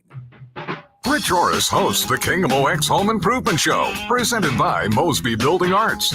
Saturday at 11 on the Voice of St. Louis, Kingdom OX. As a client myself, as an older person, when I ask for an opinion of the city attorney, I do that on behalf not of myself, but of the citizens that I represent the city. And so, in that case, the privilege, in my opinion, lies with the citizens, the city. Kara Spencer in studio yesterday with us. We spoke to Jared Boyd, who is on the Mayor Tashara Jones staff here in St. Louis. Today, we are talking with comms director for the mayor, Connor Kerrigan, with us here in studio. Kind enough to stick around for another segment, which we do appreciate. And we've been spending the entire time here so far talking about transparency. And I have heard from and spoken to a few reporters in the city locally who have said that they have had difficult. Depends on who you talk to. Some people say it's a little bit easier. Some say it's not when it comes to sunshine requests with the city, that they've had some difficulty, that it might take weeks, months, and it's not as easy of a process as it should be. Again, it depends on who you talk to, but it appears there is some difficulty there with some reporters locally. Why is it so difficult, if it is difficult at all? Yeah, totally understand that. So the Sunshine Law was passed in 2018. So one of the difficulties around the Sunshine Law is simply capacity. So when it comes to fulfilling sunshine requests, like from our office, it's not that we have someone sitting at a desk whose job it is all day to just respond to sunshine requests. We have someone sitting at a desk whose job is to do other things like community engagement and outreach. And then they, on top of those responsibilities, have to also fulfill sunshine requests. And you got to remember that anyone can file a sunshine request. And so especially for folks who are looking for good governance and transparency, we're getting a lot of those requests all the time. So that comes down to a capacity issue, right? We know that we're always looking to hire more folks in the city of St. Louis. We're seeing that issue across departments. Getting those sunshine requests out takes time. There are a lot of reporters who will put in a sunshine request that has thousands and thousands of responsive documents. That's staff time going through all those. That's legal time going through all those. And so do we want it to be better? Absolutely. And actually, the mayor's office, we've cut down our time significantly by changing our process for the Sunshine Law. We've sat down and reconfigured that to get those out sooner. But that's really what it comes down to. Is it's not that there's one person sitting at a desk who does this all day. It's someone whose job listing entitles all these other responsibilities, and then on top of that, they're also needing to respond to Sunshine. We spoke yesterday with Alderwoman Kara Spencer about the mayor's program, Stable Communities, STL, which I said, like, on the surface, sounds really good, because going after negligent property owners in North City who are making the community less safe, bringing down property values. The city goes in, makes repairs on these condemned buildings, and sends the owner the check and say, you got to pay for this. Sounds good. One issue that Alderwoman Spencer brought up is that liens weren't being filed. Yes. That the paperwork for the bills were not done. So then if you sell a building and a new owner is like, oh my gosh, there's this whole bill I didn't even know about, that's not how real estate works. Pardon me. Absolutely understood. So there's a specific instance of that, right? This gentleman bought, I believe it was an auto repair shop or something similar on the north side. We had gone in and done these repairs through the Stable Communities STL program, and then he received the bill after buying from the seller. Now, in that instance, we did not issue a lien originally. This was one of the earlier buildings that were part of this program, and we were trying to give folks some grace before we issued a lien to let them repair, to make those fixes themselves. What this seller did was take advantage of that time frame that we had where we weren't sending them a lien, and they sold the building to this buyer without disclosing that the city had made these repairs to them. And so the seller had taken advantage of that process, and the buyer was stuck with that bill. Now, two things have happened from that. One, we've knocked down that bill significantly to that buyer. Right now, the only invoice that they have is for the fixes that we did on the roof, which is about $25,000. I think the original bill was closer to $100,000. The other thing that we're doing is we're issuing those liens a lot sooner now. So that was an instance where we, again, first of its kind program, neglect in the city of St. Louis has been allowed for so long. Mayor Jones says neglect is no longer welcome in the city of St. Louis. Here's the ways we're tackling that. And as we started these programs, there were some lessons to be learned. And that was a really good example of a lesson we learned from that. Another thing that Spencer had mentioned, and this was a few days ago in a tweet, and we talked to Jared Boyd about this the other day, that there was about $184 million still left to be allocated for the ARPA money. Mr. Boyd said that number is not accurate. Do we have a more accurate number of what is left to be spent? Yeah. So in our office, we are working with the Board of Aldermen right now to finish up what's going to be a reallocation bill. So basically, we told all of our departments They have a deadline to make sure that we know where those funds are being obligated, because that's the deadline for this year, right? All the funds have to be obligated, which is the legal term, by December 31st, 2024, spent by December 2026. And so we're working with the Board of Aldermen right now. We'll have that reappropriations bill in the next couple weeks. I don't want to give a figure just because I don't have the exact number on me. It's not $184 million. I know that for sure. And when we file that bill, I'm more than happy to come on and talk about it again. We did want to talk about it. We mentioned this off the air that AT&T is going to be moving some workers from Earth City into downtown, not in the AT&T building. It's Right a down the building street, next. yeah. It's a building next to it. But also this week we learn about Fleischman Hillard, who has left St. Louis. Yeah. Was there communication with that organization prior to leaving, or did this take the city by surprise? And if it did, how come there wasn't communication? Sure. So one thing that we do in the mayor's office is we do outreach to these big organizations downtown. So whether it's law firms, PR firms, that kind of thing. And what we've done a few times is what I call a road show, which is basically where Mayor Jones, Jared Boyd, who you guys spoke with earlier this week, Chief Tracy, our Director of Public Safety, will go in and do a town hall style meeting with these businesses. We reached out to Fleischman Hillard to see if they were willing to have that, and we never got anything back. So that was one of those situations where there was some outreach on our behalf. We work with Greater St. Louis, which is the business nonprofit downtown. We work with them to get connected to these business. We never heard back from Fleischman Hillard, and we're going to miss them. You know, they're missing out on some great new restaurants that are opening, the new Downtown Ambassadors program, the lunch. Greater St. Louis is sponsoring these downtown lunch programs during the summer. There's a lot of great activity happening downtown, and I'm sorry that these the Fleischman Hillard employees aren't going to get to enjoy that. Yeah, just a quick follow-up just on the timeline of when you reached out to them. Was it after they had already decided to move? No, we had reached out prior to this. So we have a list of downtown and businesses in general in the city. It's not just downtown that we do outreach to. And while, you know, I'm not going to say who has agreed to renew their lease because of these road shows, I can say that we've seen success there. And I have spoken to a couple of these companies to say, hey, can we let folks know that you spoke with the mayor and the chief and that helped you stay downtown? And I think a few of them are opening up to that. And I'm excited to talk about it when I can.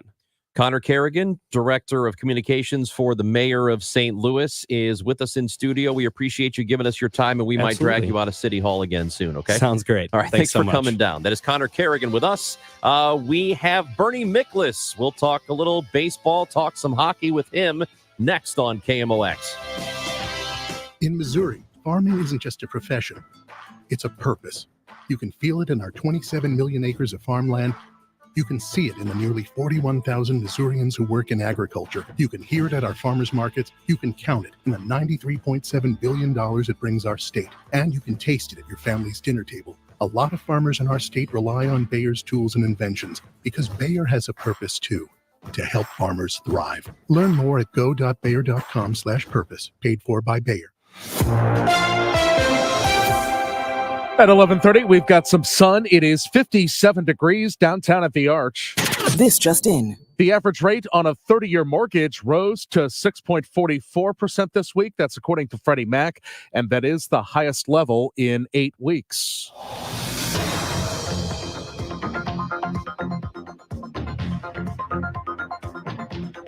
We've got some road work on 94 going west at Route D. That's got the right shoulder closed. Road work on Lindbergh North at Tealbrook Drive has been moved out. Also, emergency vehicles, 6440 east at Kings Highway.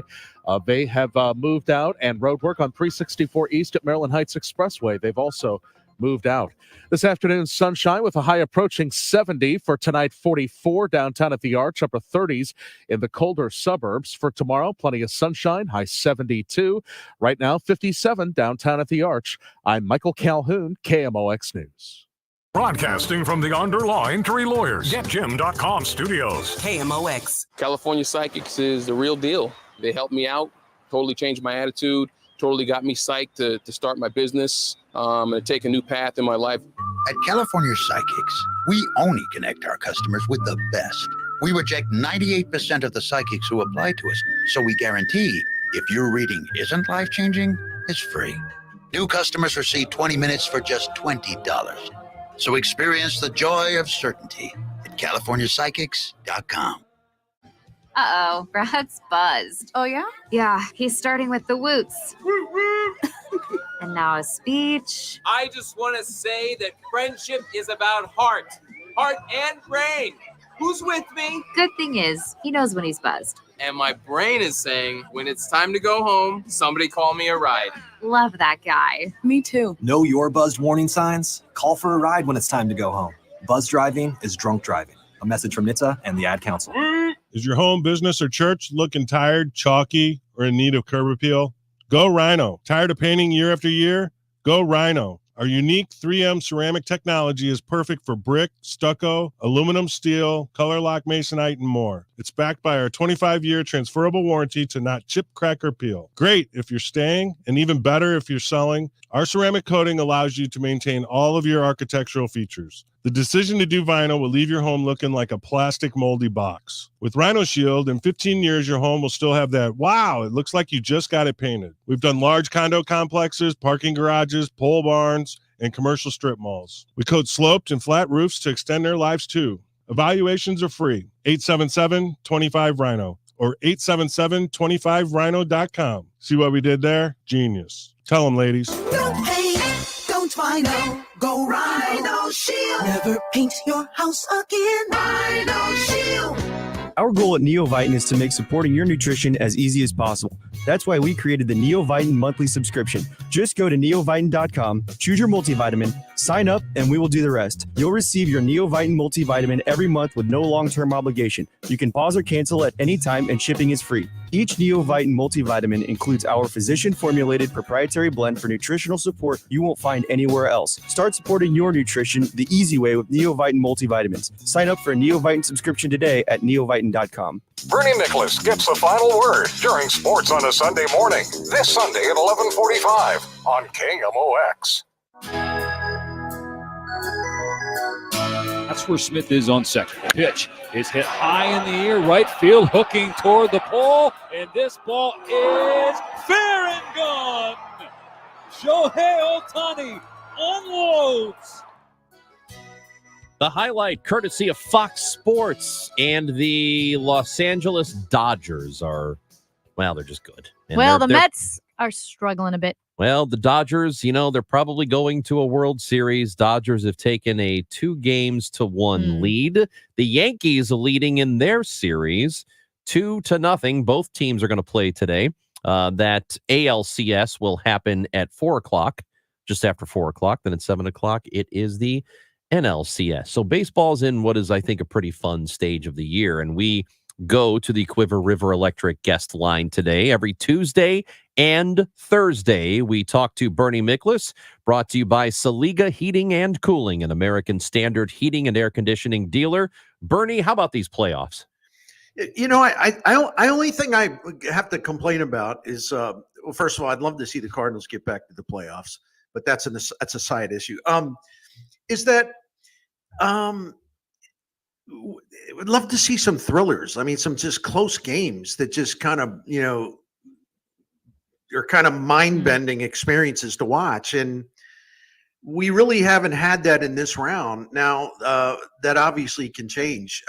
There's a lot of it in the last round in the division series. Yeah, exactly. Yeah. And I mean, this one's just sort of been, one team like dominates. I mean, they're, in the Dodgers and Mets series, it's been like that. I mean, the games have pretty much been one-sided.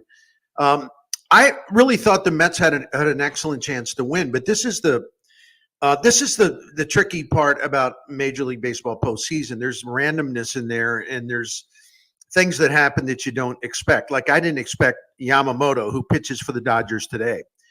I didn't expect him to pitch a gem, against the Padres that kept the Dodgers alive. I didn't expect Jack Flaherty to be as great as he was, earlier in this series against the Mets to open things up.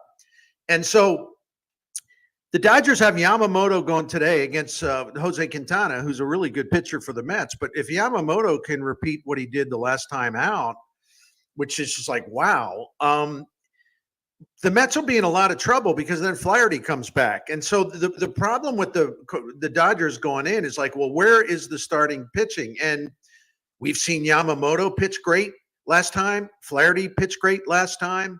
Walker Buehler last night, I know it was only 4 innings, but he did a great job of avoiding trouble and not letting the roof cave in. He pitched better than I think most people thought he would. So I think the complexion of this series has changed because the Dodgers are getting much better starting pitching, at least to this point, than many of us expected. I'll tell you what, with Jose Quintana starting for the Mets today, the Cardinals really only got a short period of time to enjoy him, and he's reaching, the end part of his career. But man, I think if he had spent more time in St. Louis, I think he would have become a fan favorite here. And there's no doubt about it. When John Mozeliak and the Cardinals went out and got Jordan Montgomery and Quintana at the trade deadline in 2022, they were both excellent deals. And the Cardinals hadn't locked anything down yet and really needed pitching. They needed to upgrade. I looked this up the other day. Quintana, who was better than Montgomery, but Montgomery was really good. Quintana and Montgomery, when they started 23 games between them as Cardinals, and the team won. The team went 17-6. They were really, really, really good. And Quintana did get hurt after he signed with the Mets. He missed a lot of 2023. I think he made 13 starts. But he's really been on point for the Mets this season, and especially in the postseason. So this ought to be a good one today. I really hope so. And then, listen, the Yankees look like they're in full control because the Guardians just simply can't get their offense going. And they look like the Cardinals from the standpoint. The Guardians have just been brutal batting with runners in scoring position in this series. So they need to win this game today if they have any chance at all for a comeback in the series down 0-2. Yeah, the Yankees are they're a beast, man. They're difficult. And it seems like I know people are going to look at that series like, here's the behemoth with all of the payroll versus a team that has no payroll, and people root for the underdog. And it doesn't always work out for the team that spends more, but it's heading toward that path of this being the team that is able to outspend moves on to the World Series. And the Yankees just have that look. I don't know even how to define it. They just have that look. They're very, very confident. And then the scary thing too, if you're rooting for the underdog, is that, one of the storyline that's just been beaten into the ground with a baseball bat is like Aaron Judge's futility in the postseason. That changed the other night, and he looks like the confidence is coming back in a hurry. And once that big bear of a man, kind of reawakens, it's like, watch out. So, and their bullpen, the Yankees bullpen has been the best of any team in the postseason. And that's a huge advantage. All you got to do is get a lead for them, and Luke Weaver in particular. Bernie, I know a lot of people in the Midwest kind of roll their eyes at the thought of a Dodgers-Yankees World Series because, of course, it's New York and L.A. And according to people in New York and L.A., every state that's not New York or California is the Midwest. And so people can roll their eyes at it. However, if you set that aside and you look at the star power on these two teams you mentioned, like Aaron Judge, Giancarlo Stanton, Juan Soto, Shohei Ohtani on the Dodgers, plus those two markets, couldn't this be a spectacle that is great for baseball? Like just an absolute scene that will get new fans and young fans watching. Well, I might be the wrong person to ask because I'm going to watch anyway. But no, your point is correct. I wonder now. Postseason ratings have been pretty good this postseason, and it's been a good year for young fans sort of coming back to baseball overall. The numbers have been really good there. But there's no doubt that people, there are going to be a lot of people that are turned off by the fact, one team spent, I think both of these teams basically spent, if not $300 million, close to it. And so the perception is that, well, they're buying championships. I don't want to watch this. But those organizations also did a lot of other things well. The Dodgers in particular, who are masters at player development. It's not just the money that they spend. I would actually like it. My theory on this is kind of matches my theory on college football. Like if I could use this, whether we admit it, we don't admit it, or whatever. Like college football is better when Notre Dame is great, right? Mm-hmm. It just is. Even though Notre Dame's got a loyal fan base, but they have a lot who don't like Notre Dame. But college football's better when Notre Dame is strong. And I think baseball's better for having like the Yankees, not in the World Series all the time, but when the Yankees are on the big stage and then you put the Dodger with it, that's a good thing for baseball overall. It really is, even if it's not the most satisfying matchup for a lot of people. You know what I say with the NBA? I say that with the Knicks. When the Knicks are good, when the Bulls are good, the Lakers are good, the league is better. There's no doubt about it. And the thing of it is, it's not like this happens every year, and I don't have the numbers in front of me, but I study this stuff all the time. But a large number of major league franchises that have won pennants and World Series over the last roughly decade. It's not just the big teams dominate. I mean, they may dominate during the regular season, but once you get in the tournament, everything changes. And there have been a surprisingly number of different teams that have won pennants in World Series over this, again, last 10, 12 years. So the Blues, Bernie, won the first 2 games of their season. They have lost the last 2. They will take on the Islanders tonight as they do that. What are your thoughts?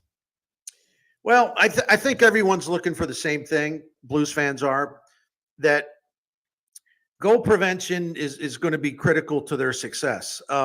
And the goaltenders have very little to do with what we've seen so far when the goal prevention has slipped. They've just got to tighten things up, and they've got to make it more difficult for the other team to score. They've been a little sloppy and way too many mistakes. The Blues in their last 2 games, which were both losses. There's a certain discipline. If they have any chance to have a 90-plus win season, maybe make the playoffs, they just can't overcome giving up too many goals on average. They just can't. That will doom them. And so I want to see them tighten that up tonight. And I don't know whether Nick Leddy's officially going to be out. I wouldn't be surprised. But I want to see what Ryan Suter can do and things like that. We were talking about it in the office yesterday. I want to see Broberg, the defenseman they got from Edmonton. I want to see him get more minutes. And I know he's made some mistakes, but the point is he's got to play and play and play, and he'll only get better. Yeah, no, it'll be interesting. I do believe that Leddy's officially out with a lower body injury, at least from this morning's skate, which would lead you to believe that it's official with Suter and Parayko together, Broberg with Falk. So I agree, Bernie, what you said. Give Broberg more time. I don't know why you wouldn't at this point. You're early in the season. Obviously, things were a little rough with Leddy, and see what he can do. Well, no doubt about it. And, getting back to Parayko and Leddy for a minute, I know Drew Bannister, and I wouldn't expect him to say anything differently. When he was talking about Nick Leddy, he was defending him. Well, first of all, Drew Bannister said, yeah, he's got to play better. There's no doubt about it. But he said, hey, it's only 4 games. And all due respect to the coach, it's been a lot longer than 4 games. If you go back to the start of last season, when we're talking 5-on-5 or even strength, we're taking special teams out of it. The defensive pairing of Parayko and Leddy have allowed more goals than any pairing in the NHL since the start of last season. And that's not like just some kind of random fluke thing. They have not been really good together. And I think that's more about Leddy than Parayko.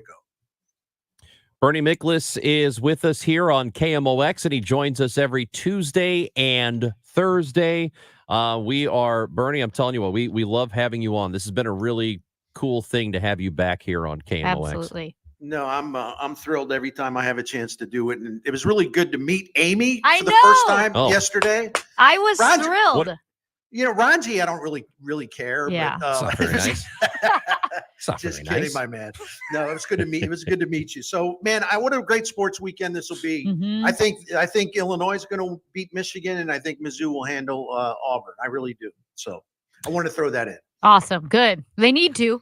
They're going to have to. Yeah. Well, Bernie, before we say goodbye, tell us about our good friends at Saliga.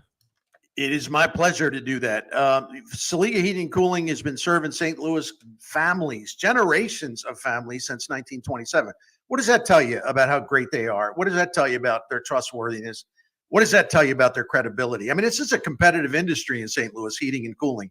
1927, they're going at 100 years. The same family, the Saligas, have owned it continuously. And we've learned here in the Miklasz house why they're so great, because they've helped us out a lot over the last 15, 16 years or so. I'm a longtime customer and fan of Dan Saliga, who owns and operates the family business and has maintained and upheld and made sure that those high standards, those family standards are still in place. And they also, they're an independent American Standard heating and air conditioning dealer. And that's a big part of what they do too, because you not only get the great trustworthy service and the professionalism and the class when they're in your home, their knowledge. You also, part of the deal, if you need some new equipment, I mean, American Standard heating and cooling equipment is top of the line. So listen, you can count on these guys and women at Saliga because we have for a long time. I can't imagine what it would be like not to have Saliga when you have that occasional mini emergency or crisis or something breaks down. We are always happy knowing Saliga is on the way. So I want you to experience that. 314-481-7333, Saliga Heating and Cooling, 481-7333, or go to SaligaHeatingandCooling.com and you can see all the information you need about the services they offer. Thank you. Wow, honey, have you seen the electric bill? Yeah, it's out of control. But have you heard of Navien tankless water heaters? Tankless? How does that even work? Well, instead of constantly heating and storing water, it only heats water when we need it. So much more efficient than our giant tank heater. That sounds great. Let's look into Navien. Already on it. Imagine all the hot water you need only when you need it. Bulky tanks are history. Navien high-efficiency tankless is the future. Compact, wall-hung units free up floor space, lower energy bills, longer life than tanks, and a 15-year warranty. Find out more at tanklessmadesimple.com. Don't you deserve healthcare you can count on? Well, you can count on United Healthcare with Medicare plans that fit your life today and as your needs change tomorrow. You can enjoy reliable coverage and low out-of-pocket costs with a Medicare Advantage plan from United Healthcare. United Healthcare Medicare Advantage plans. Made for Missouri, trusted everywhere. The Medicare annual enrollment period ends December 7th, so go to uhc.com/Medicare today. I'm Rick Julius, a partner at Cordell & Cordell. Divorce is more than just a legal process. It's a life-changing event that can impact your future, finances, and your relationship with your children. You've worked hard to build a life that you're proud of, and you deserve a legal partner who will work just as hard to protect it. Schedule an appointment with one of our Missouri or Illinois attorneys. The choice of a lawyer is an important decision and should not be based solely upon advertisements. 600 Kelwood Parkway, Suite 310, Town and Country, Missouri, 63017. Joseph Cordell, licensed in Missouri and Illinois only. CordellCordell.com. Don't miss A Beautiful Noise, the Neil Diamond musical, coming to the fabulous Fox for 2 weeks only, October 29th through November 10th. It's the uplifting true story of how a kid from Brooklyn became a chart-busting American rock icon. This incredible Broadway hit musical features Neil Diamond classics like America, Forever in Blue Jeans, and Sweet Caroline. And KMOX has your chance to win tickets to see the show. Just register now at KMOX.com/contests. Hi, this is Ken Newbold for Newbold Toyota and Newbold BMW, a family-owned dealership group that has been around for 50 years as a Toyota dealer and 25 years in O'Fallon, Illinois. So come see us. That's Newbold Toyota in O'Fallon or newboldtoyota.com. You'll be sold on Newbold.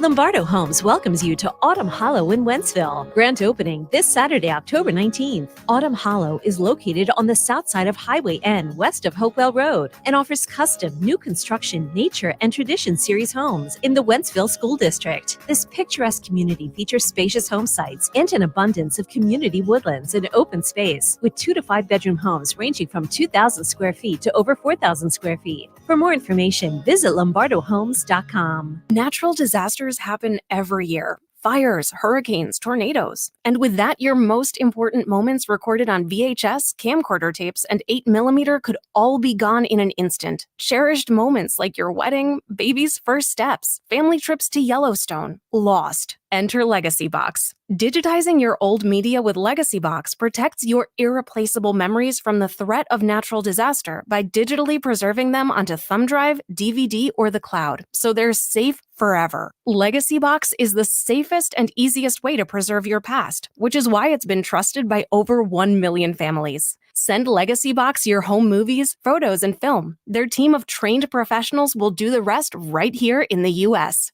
For a limited time, Legacy Box is offering radio listeners an incredible 50% off. Go to legacybox.com/value and save 50% when you digitize your memories. That's legacybox.com/value. Did you know that St. Louis Composting has an array of STA-certified compost, soil, and mulch products that are available by the bag or by the truckload? It's the healthy, all-natural, cold-weather guide for your garden and lawn. For more information, visit stlcompost.com. Missouri's judicial system gives voters the final say in retaining their judges, so know your judges before you vote November 5th. Visit yourmissouriJudges.org. That's yourmissouriJudges.org. Paid for by the Missouri Bar, Misha Epps, Executive Director. Tune into the Home Improvement Show, sponsored by Mosby Building Arts, Saturdays 11 a.m. to 1 p.m. on KMOX for expert advice on remodeling, design, and construction. This live Q&A show begins at 11 a.m.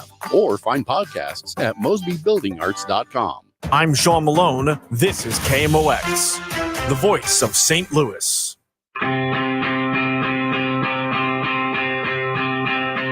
I have great news. Well, I've been waiting all day for some. Just in time for the election, just in time for football season, playoff baseball, reverse shrinkflation or unshrinkflation. So, yeah, what would you? I don't know what you'd call it. So Well, CNN calls it unshrinking shrinkflation. That is courtesy of PepsiCo, which is the owner of Lay's, Doritos, Tostitos, and Ruffles chips. It's like a monopoly. My goodness. Yeah, it's Big Chip. It is Big Chip.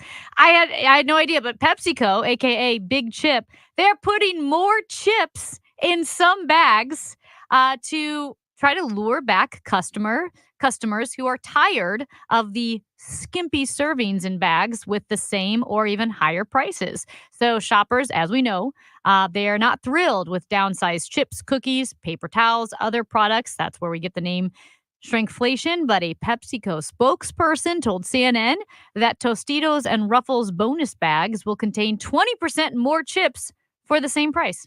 Well, I'm glad that people have finally wised up to the reality of shrinkflation, because it has been a thing for a long time, and it's a way companies get away with screwing you without you realizing how much they've done it. What was it I got out of the kiosk that we have here, the little convenience store that we have in our? I do not know. It was like a bag of nuts. Uh-huh. Remember, it was like a bag of nuts like 2 weeks ago. I thought you showed me airplane nuts. Oh, you're right. It was the airplane nuts. Yeah. But they weren't like the South. They were a brand. It was a brand of nuts. And I opened the bag and I showed you, like, there were 5 of them in there. And it was supposed to be like kind of a. He said, see this? See this? Look at that. Look at this serving. Shrinkflation. This is what Southwest thinks a serving of nuts is. Well, but it wasn't an official Southwest. It just looked like a bag of snacks they were hanging out to people. But still, it proves the point that these companies, I mean, there were like 5 nuts in that bag, which is ridiculous. There are 3 nuts in here, I can tell you that. And there were 2 more nuts in that bag than are in this room. That's right. But you know what? You know what I see it as a victory? I see it as a victory for the good old free market. It righted itself. The customer said, heck no, we're not paying a gazillion dollars for 4 chips full of air, a bag full of air. And the free market righted itself, supply and demand, baby, without price controls. By the way, there is some special news coverage. We are getting some breaking news. You may have heard about what happened earlier with the leader of Hamas, but it looks like it might be official. So let's get to CBS News right now. Organization's political and military clashes over the years with Israel. He is also significantly the alleged mastermind behind the October 7th, 2023 attack in Israel, which killed roughly 1,200 people. Since then, Israel has engaged in a devastating ground military operation in Gaza to destroy Hamas and one of its other missions to, quote, find and kill Sinwar. CBS News foreign correspondent Ramy Inocencio joins us from Tel Aviv. Ramy, this has been talked about on social media for the better part of 2 hours. We now, through the foreign minister, have what constitutes confirmation. What else can you tell us? Yes, that's right, Major. The foreign minister, Israel Katz, saying that this is a great military and moral achievement here, also pushing back that this is everything that they wanted against the evil axis led by Iran. And images of Sinwar first started circulating around 3 p.m. local time here. It's now been about 5 hours or so since then. images of what appeared then to be a dead man curled up in a pile of rubble and with a deep gash across the top of his head. The IDF then released a statement about an hour later saying that during operations in the Gaza Strip, they killed 3 terrorists, and then they started checking the possibility that one of them was, in fact, Yahya Sinwar. Tests were run on his DNA, his fingerprints were checked, because Israel has those records from the time Sinwar spent in prison. And now, interestingly, local Israeli media are reporting that Sinwar's killing may actually have been by chance, that Israeli troops were clearing the area, saw these 3 people, fired on them, and only when they went to inspect their bodies did they think that one of the men looked like Yahya Sinwar. And now we get that confirmation that it was.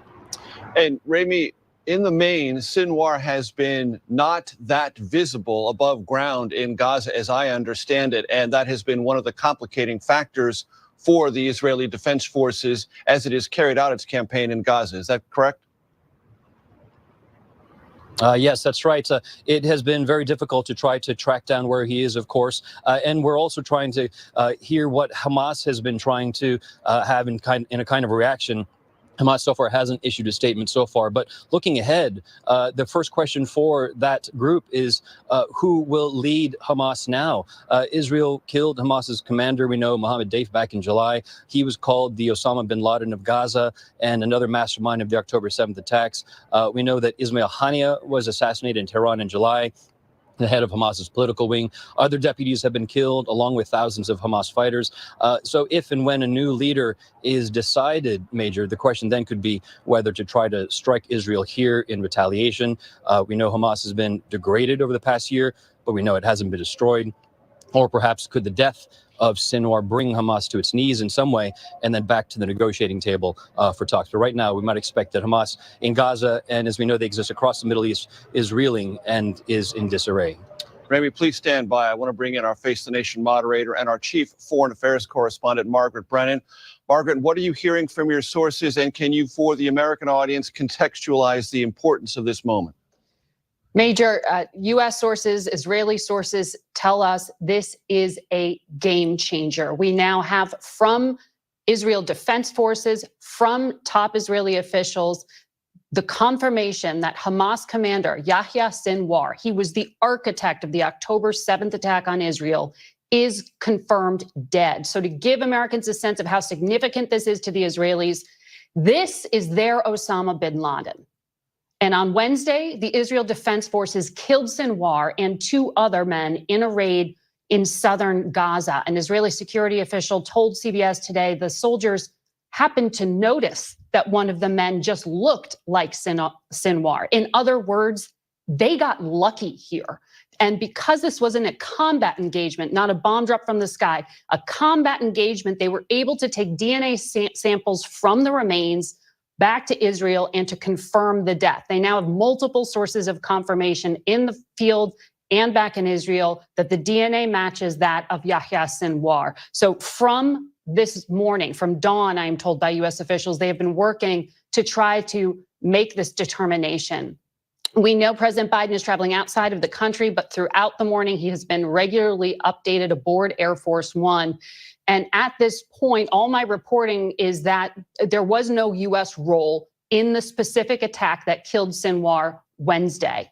But for more than a year now, U.S. intelligence and Joint Special Operations Command have been side by side, hand in glove with the Israelis, trying to help them through intelligence sharing, hunt down the leaders of Hamas, including Yahya Sinwar. The top echelon of leadership has now been killed. Sinwar was the mastermind responsible for that surprise attack October 7th, an insurgent attack against one of the most sophisticated military forces in the world. It killed 1,200 Israelis. His stated intent was to help Palestinians to shake off through force Israeli rule. But his actions also led to a war between Hamas and Israel that has so far killed 42,000 of his fellow Palestinians, according to the Gaza Ministry of Health, the majority of them, Major, women and children. So this death is potentially a game changer for the conflict, but there are a lot of unknowns. Rami mentioned some of them. What happens to the roughly 100 remaining hostages Hamas took last year? 4 of them, U.S. citizens. Another wild card. Who steps in to take over Hamas? Will they be more willing to negotiate a deal with Israel? How does this play out, by the way, in Tehran? Remember, this conflict has spread through the region over the past year, and we have been on standby waiting for an expected Israeli retaliatory attack on Iran because of other assassinations the Israelis carried out against Hezbollah leaders, another militia, that one based in Lebanon. In Gaza, Sinwar, 62 years old, Major, he spent nearly 2 decades in Israeli custody because of his role in murdering Israelis and Palestinians. He was free. And we are listening in to a CBS News special report as we're learning the Israeli military. That was, you heard Major Garrett earlier there with the breaking news that Yahya Sinwar, who is the leader of Hamas, has now been confirmed dead by the IDF and United States officials. So we heard of the news early this morning. It had not been confirmed, but we know Israel was investigating whether or not the person they had killed in a firefight, and it was sort of an unexpected firefight. They did not, it wasn't a targeted attack. They did not have anything militarily planned. It was almost happenstance that they ran across him and a couple of other fighters. That was the word this morning, and it turned out that it was him who was killed. So what this means moving forward, no idea. We don't know what the military operations moving forward are going to look like, but this is a very big deal for Israel to have gotten this done. Yeah, and as Major Garrett was talking to Margaret Brennan as well, noting that both American officials and Israeli officials said that this is a game changer. Sinwar was Israel's bin Laden when you're talking about a target of a leader of a terrorist organization who planned the worst terror attack against Israel, which saw the largest number of Jewish people killed since the Holocaust. This is as Margaret Brennan said, this is a game changer. We will take a quick break. I believe Michael Calhoun will be on the other end of this. We're going to do that as we break the news to you. CBS News confirming, and Israel actually confirming, that they have killed the leader of Hamas, Yahya Sinwar. This is the Chris and Amy Show on KMOX. When you're hiring for your business, ZipRecruiter's powerful matching technology makes finding qualified candidates for your job easy. This made us wonder, what if the rest of the world was as easy as ZipRecruiter? Math problems wouldn't be so problematic. K equals 42. Escape rooms? Elementary. And summiting Everest would be a walk in the park. In the meantime, if you want to make your hiring easier, use ZipRecruiter. And right now, you can try it for free at ZipRecruiter.com/radio. In fact, 4 out of 5 employers who post on ZipRecruiter get a quality candidate within the first day. Simple. So, see what the world is like when ZipRecruiter does the hard work of hiring for you. Just go to ZipRecruiter.com/radio to try ZipRecruiter for free. Once again, that's ZipRecruiter.com/radio. ZipRecruiter.com/radio. KMOX, KEZK HD2, K254CR, St. Louis. The home of the Cardinals, KMOX. Always live on the free Odyssey app. 12:05, the news is sponsored by Michael's Flooring Outlet, the flooring experts, michaelsflooringoutlet.com. We've got a crash on 67 North at Meyer Road and road work on 270 going north at Page. A nice afternoon with bright sunshine as it turns warmer, the high close to 70. Moonlit and chilly tonight, down to 44 downtown at the Arch, upper 30s in the colder suburbs. Another nice day tomorrow with sunshine, high 72. I'm AccuWeather meteorologist Joe Lundberg on the voice of St. Louis, KMOX. Sponsored by DesignairService.com, St. Louis's leading air conditioning and repair service. It is 59 downtown at the Arch. I'm Michael Calhoun, KMOX News. At Design Air, the customer is most important. From emergency repair to HVAC maintenance, high-efficiency furnaces, or an air conditioner installation, get great service from DesignairService.com. The Chris and Amy Show, sponsored by St. Louis University Billikens Basketball. Choose your seats for 5 or more games and receive savings off the single game ticket price with a 5-game mini pack starting at $75. Purchase now at slubillikens.com.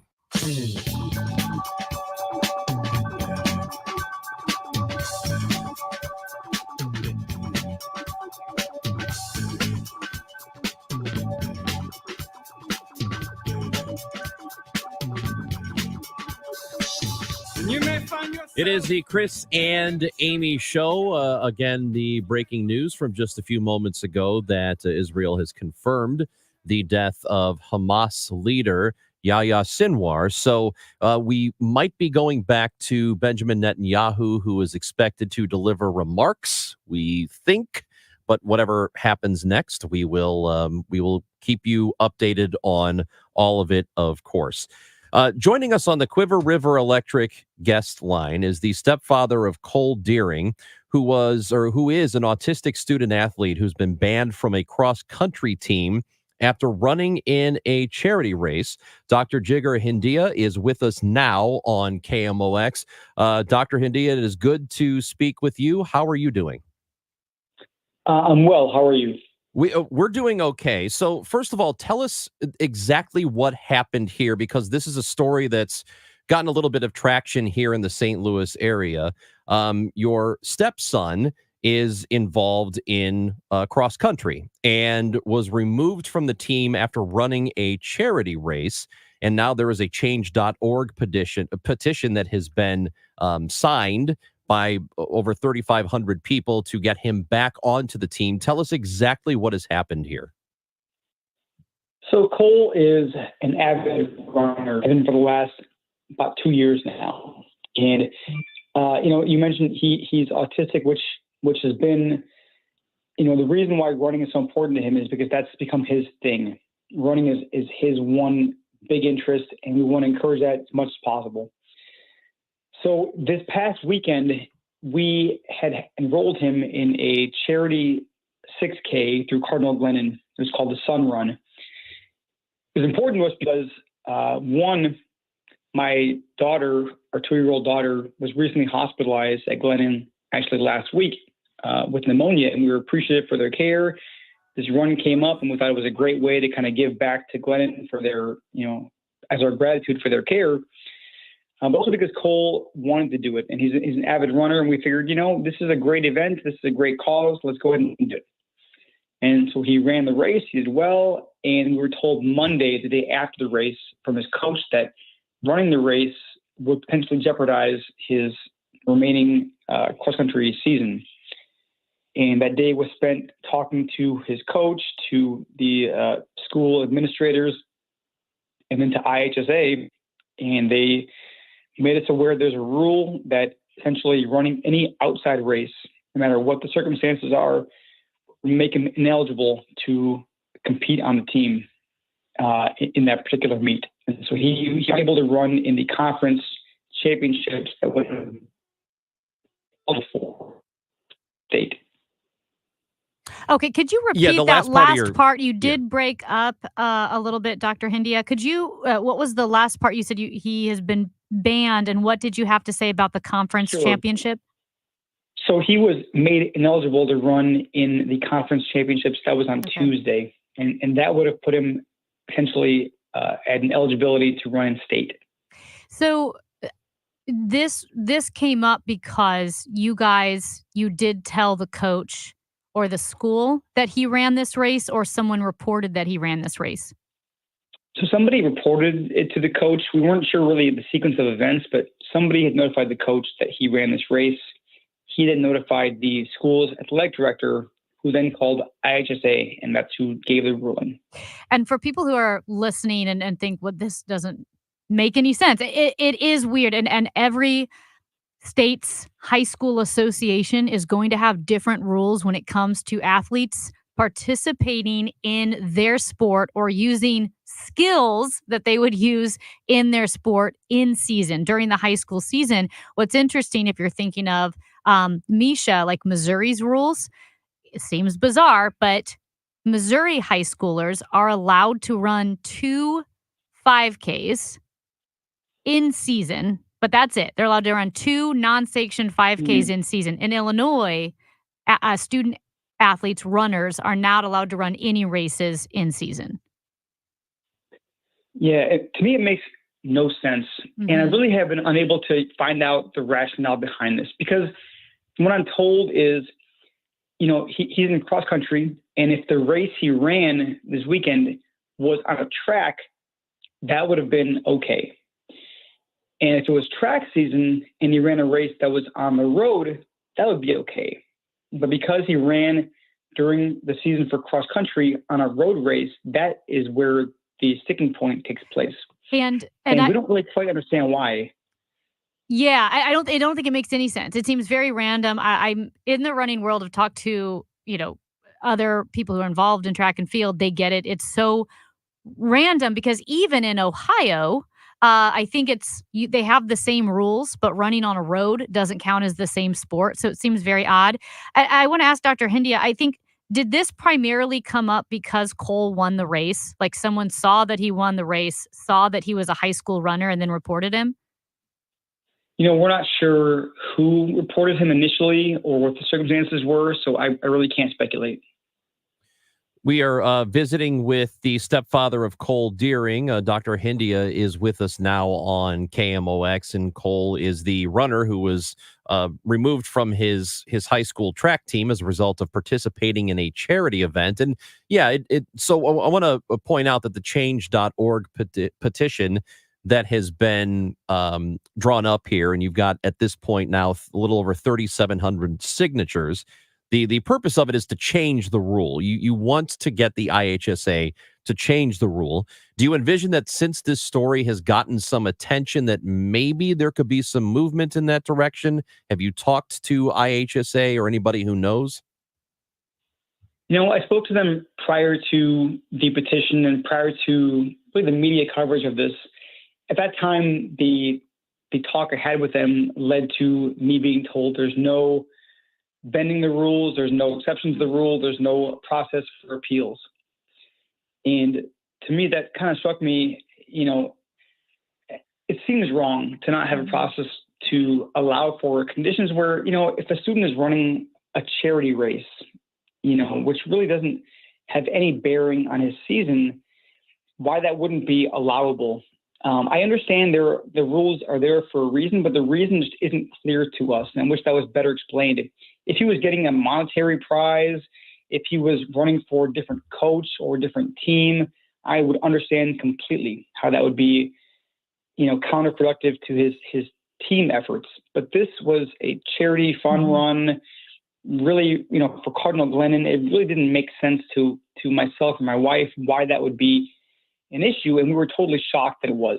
And Dr. Hindia, I think too, you said that this rule was not made clear to you or any of the parents leading into the season. Like, this is not something that the school says, hey, by the way, in season, you can't do any charity runs or 5Ks.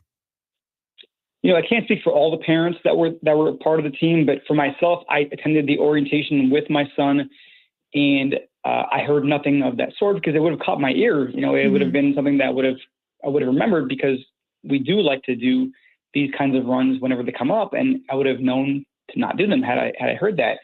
I know there are other parents also who have kids who are in the sport too, who also expressed surprise that this rule exists.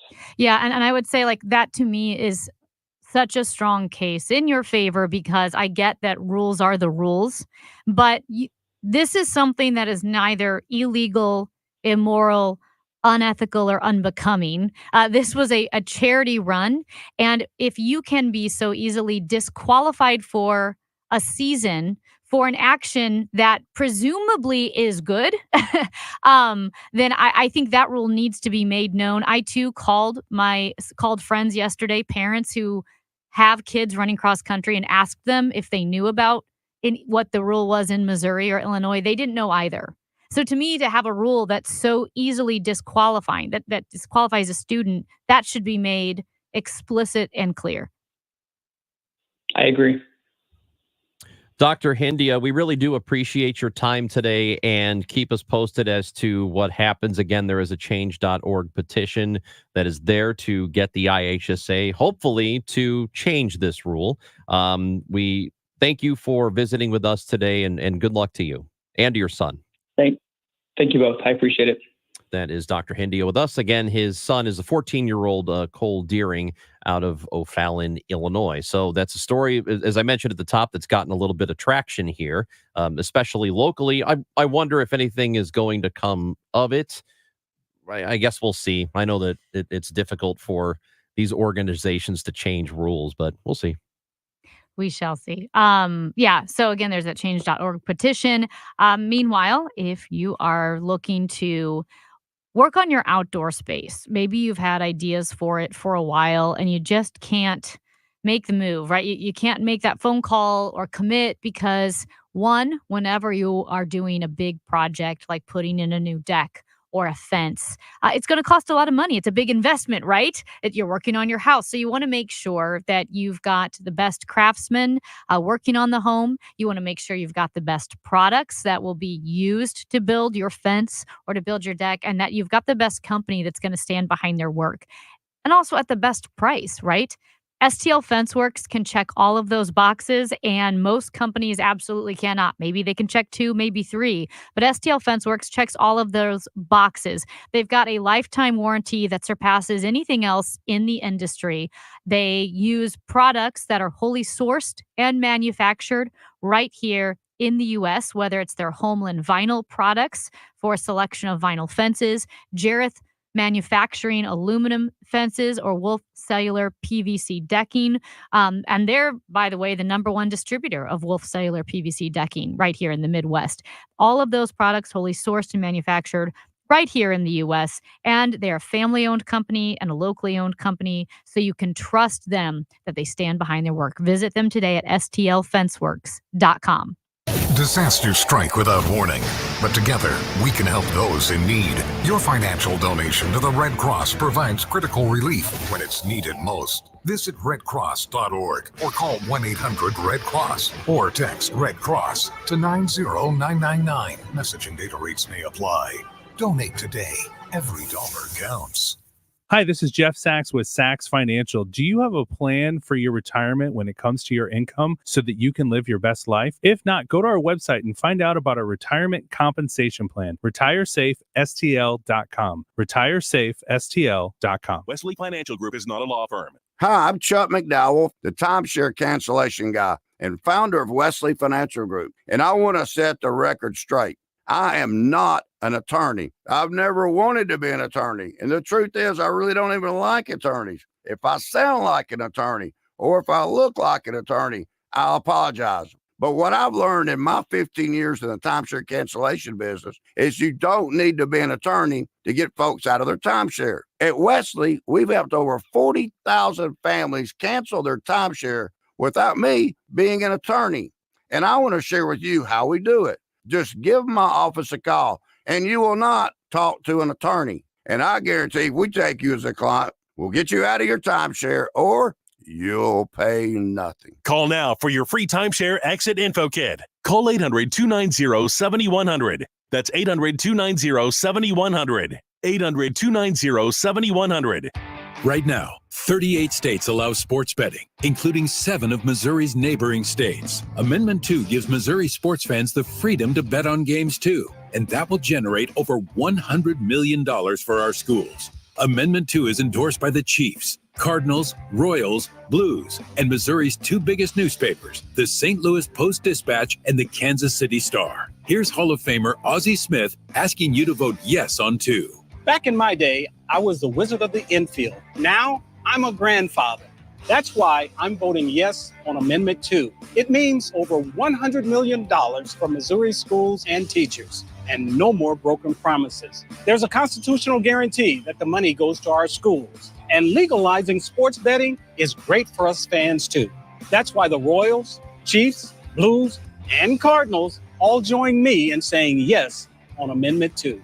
Paid for by Winning for Missouri Education, Mike Pridmore, Treasurer. Alex Rich checking in, and I want you to join me this Friday, October 18th. I'll be playing some live music on the patio at Le Bon Boucher from 4 to 6:30, located in Creve Coeur. Le Bon Boucher's got drink specials, wine, beer, appetizers, and so much more. They've got the best French onion soup in town. Their bakery is absolutely incredible. 53 flavors of macarons available daily, and I'll be out there on the patio playing some live music. Again, 4 to 6:30 this Friday at Le Bon Boucher. Come on out, hang out on the patio, have some drinks, start the weekend off right, and I'll see you there. Want to keep your gas-powered engines running like new?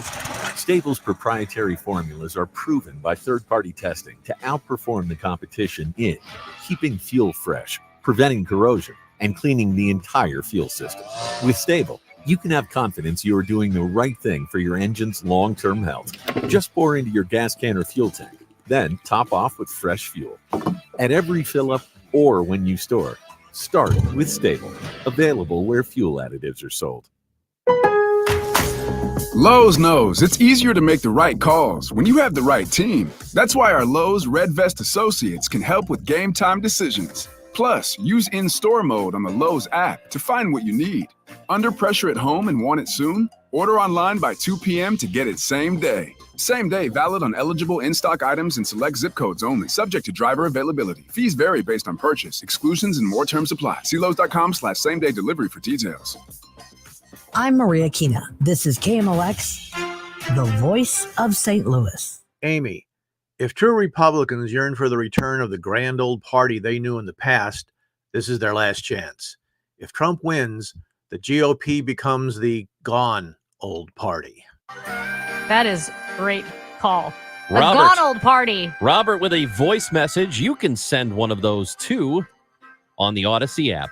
Download it and, you know the drill. That was a good message. I'm going to use that, the gone old party. The gone old party? Yeah, that's what he said. If Trump wins, What would you- whenever the Republican Party is over, it's been hijacked. We're trying to save it, but I don't know who I'm speaking of in we. I would like the old conservative party back, but that's not happening. Do you think it's ever going to? I know we've talked to Hancock about this, and he doesn't feel confident. He feels like the party's just is changed fundamentally. I mean, it could be that if I don't want this to happen, but if the Republican Party lost huge in the House and the Senate, lost the Senate and the White House, they would have to be absolute fools not to reassess and then recalibrate. Because here's the thing, the Republican Party had a chance to recalibrate in 2020 because you learn from your mistakes, you learn from your losses. But if you won't admit that you lost, you can't learn from it. You can't. If you don't admit that it was a mistake, you can't learn from it. So maybe in 20 years, I do think somehow, because the MAGA is so much a cult of personality, maybe it comes back. I don't know. You might be right that the only way for it to change, and I think I've said this in the past too, I know I've thought it, that in order for there to be a reckoning there, there would have to be they would have to get obliterated and I'm talking about at the ballot box. I don't mean it in the sense of an actual war. I mean, at the ballot box, they would have to get destroyed in all three of those. They would have to be the Senate, the House, the White House. They would just have to lose because there's no other way that you can come to a reckoning. There's no other way that if it's still working for you and you're still winning elections and it's still close, there's no incentive to go back to what you were. There was no red wave in 2022. That should have been a signal that this is not going to work. It's not going to work. But there was no red wave in 2022. I don't want Republicans to lose all three, to lose the House, the Senate, and the White House. But what if it's at the cost? But what if it is at the benefit of, on the other side of it, they do regroup and become the party that you support? Well, I think this. I don't trust the Democrats to have the House, the Senate, and the White House. I just don't. I really, really don't. But you've also said in the past, Amy, that it would just be 4 years. But I said that when I'm talking about the White House. Here's what I would want. If it would mean a true regrouping, Republicans keep the Senate, they lose the House, and Trump loses massively in the presidential election. That to me would be a safeguard against Democrats having the House, the Senate, and the White House. Because I know I said there'll be another election in 4 years. I'm talking about the president. I don't want Republicans to lose the House, the Senate, and the White House. But let's say they have the Senate, I should say. They win the Senate, they lose the House, and Trump loses big in the presidential election. If that were to force a recalibration of the Republican Party, I would be okay with that. Now, what if... Oh my gosh, I'm going to get in trouble for saying that. No, that's your opinion. And what if it happens the other way around? That they do, and it's completely realistic that this happens, that Republicans get everything. They get the House, they get the Senate, they get the White House too. I this think election. The Republican Party, as I knew it, would be dead. And I think the antibody response from the Democratic Party would be so strong that it would be detrimental not only to the Democratic Party, but it would divide our country even more. Because I do think if someone's like, well, we got to fight woke. Honest to goodness, I think you can fight woke by the Republicans having the Senate, maybe the House, but Kamala Harris winning the White House, because again, that antibody response to Trump is so strong that some of the loudest and most progressive voices gain the most traction when Trump is there. I honest to goodness think some of the more, let's say you find some of the more progressive policies offensive, I think that filters down a bit. I really do. I think Trump engenders a very strong aggressive response. That's Amy Marks Kors. I'm Chris Ranji. More of your voice messages, and you still have some time to send them in if you want to do it on the Odyssey app. Tap the mic button, record your message, and send it to Amy Marks Kors and Chris Ranji on KMOX.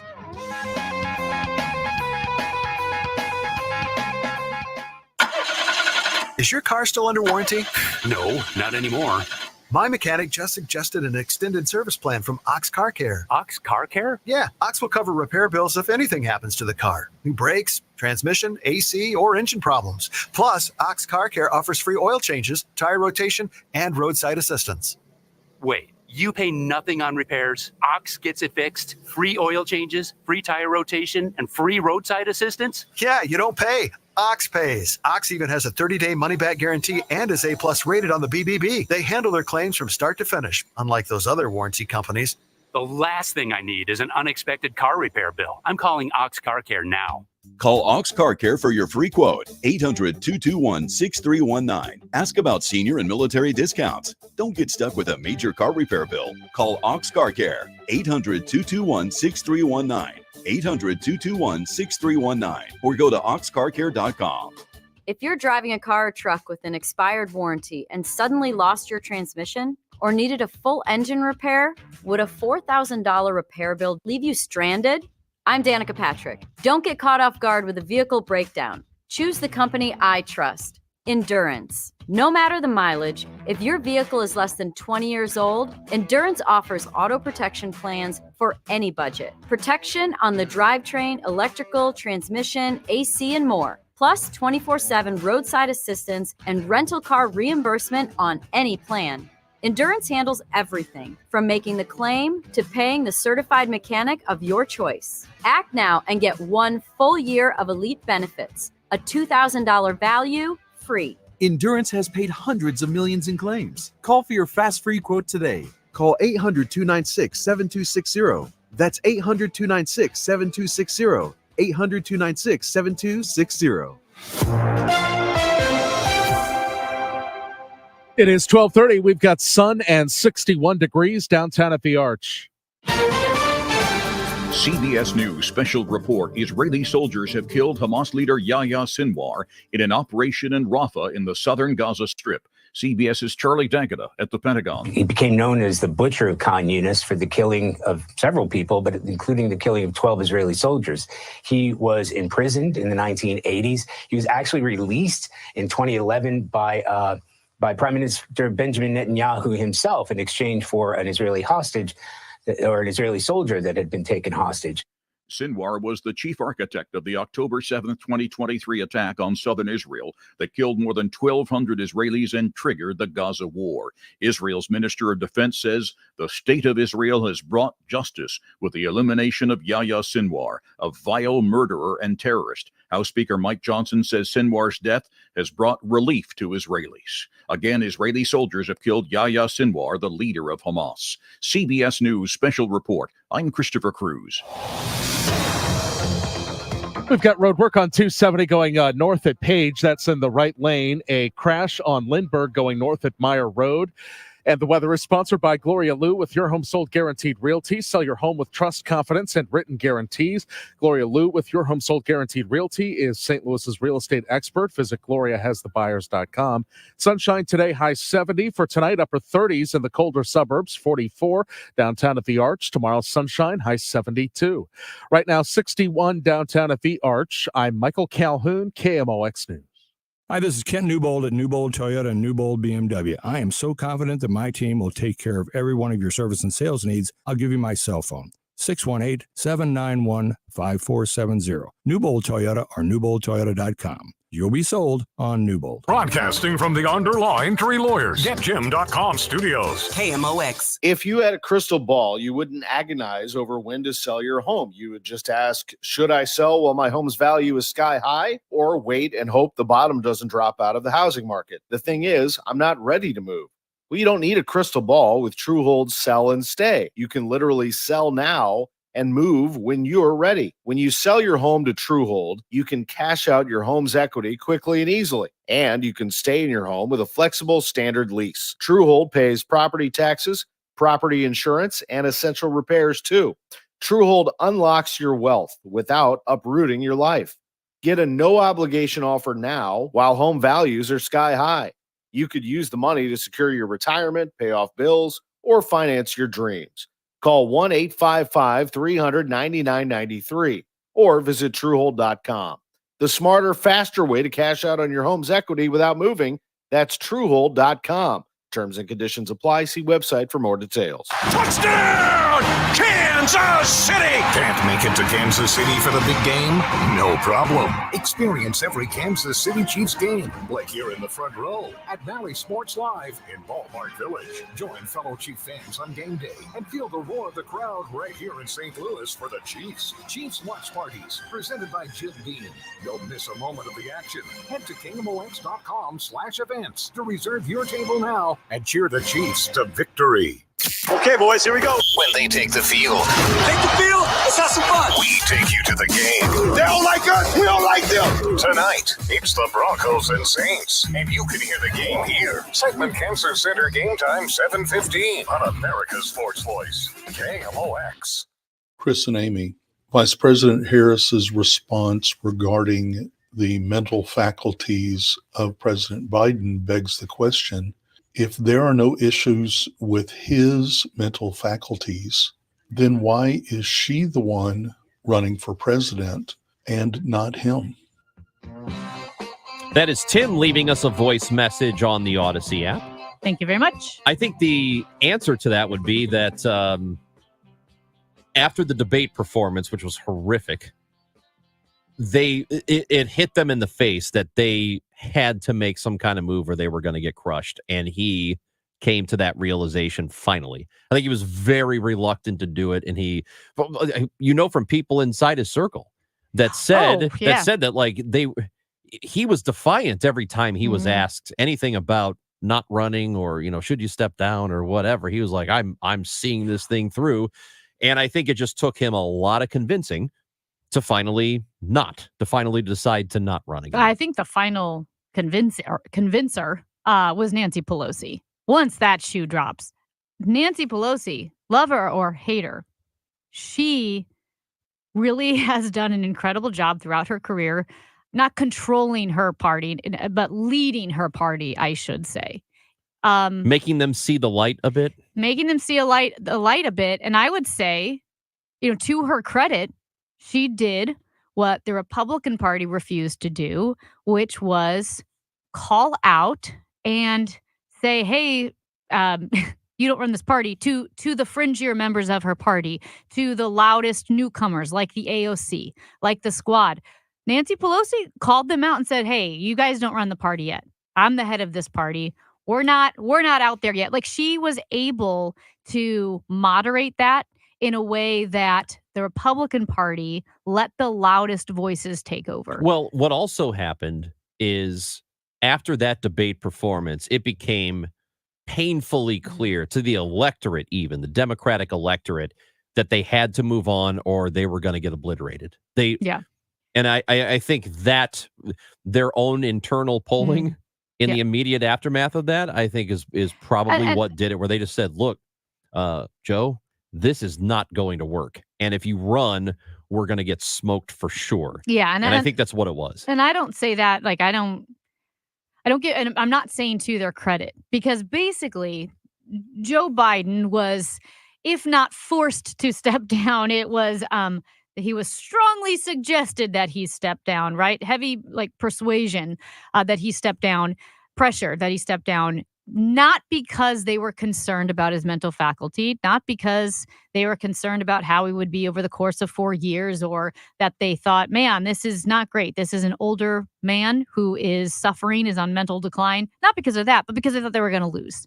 If they thought he was going to win, they would have kept him in. But after the debate, as you said, they realized, oh my gosh, we're going to get obliterated. So it wasn't on principle that he was an ailing man. It was, we have to win. Hello. Getting to your voice messages. This file is not playing.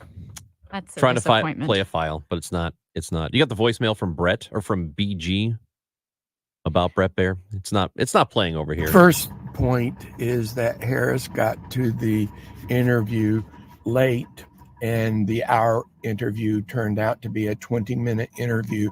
So that's why the announcer was so quick to interrupt and try to get her back on answering the specific questions. I don't know about that. Because she started to answer the question. He just wasn't. She was answering a larger question about immigration right off the top, saying that, and this is how I see it, that that it is a greater issue and that everybody needs to be involved in finding a solution to it. He just wanted to hear her tell him a number of illegals that were in the country. That's all he wanted to hear. But I think she was trying to make a greater point about solving the actual problem. I don't have an issue with the way she responded to that question, because I think that is the most important point. How do we get to a solution here instead of just using it to try and win elections? We got to get past that. If we really care about the border, if we really care about immigration, then we need to get to a solution instead of just wanting to run on it every few years. Well, okay. Yeah. And this is where we disagree. I didn't like her answer on it. I agree with you that Bret Baier was a little aggressive in he kept interrupting her. And even if he thought she was not answering the questions or could see that she was evading the question, you got to let her evade the question. You have to let her evade the question. Then you fact check her. Then you come back and say, and let's say she starts to filibuster, because people say, oh, they're running short on time. Okay. If she starts to filibuster, you allow her to start to answer. You give her a length of time and say, Madam Vice President, this was my question. In the interest of time, this is my question. And I think it would have been more effective if he had just stuck with the question about the numbers rather than start adding additional facts. I don't doubt that Bret Baier does his research and has the numbers and knows what he's talking about, but he should have kept that question simple. I do think it was a poor answer on her part, because while a solution, is important, we cannot overlook the fact that she is not a brand new face. She was on the Biden-Harris ticket. She has been in the White House in the Biden administration for 4 years, and we have seen historic numbers of illegal immigrants crossing the border. The Border Patrol is completely overwhelmed, and it has been a humanitarian crisis, because not only because for our country's safety, we need to know who's coming into the country, but also if you have vulnerable people just crossing the border in mass numbers, you don't know where they're going, where they're coming from, they can be easily taken advantage of. They're getting sick, they're getting hurt, they're getting separated. It's a humanitarian crisis, and she didn't address that. Well, she didn't address it. I have said this to you a number of times. If I'm her, every time this issue comes up, I'm saying the exact same thing. We had a border bill. We had a bill. We had a bipartisan bill that was heavily conservative, worked on by a very conservative member of the Senate, and that thing was punted.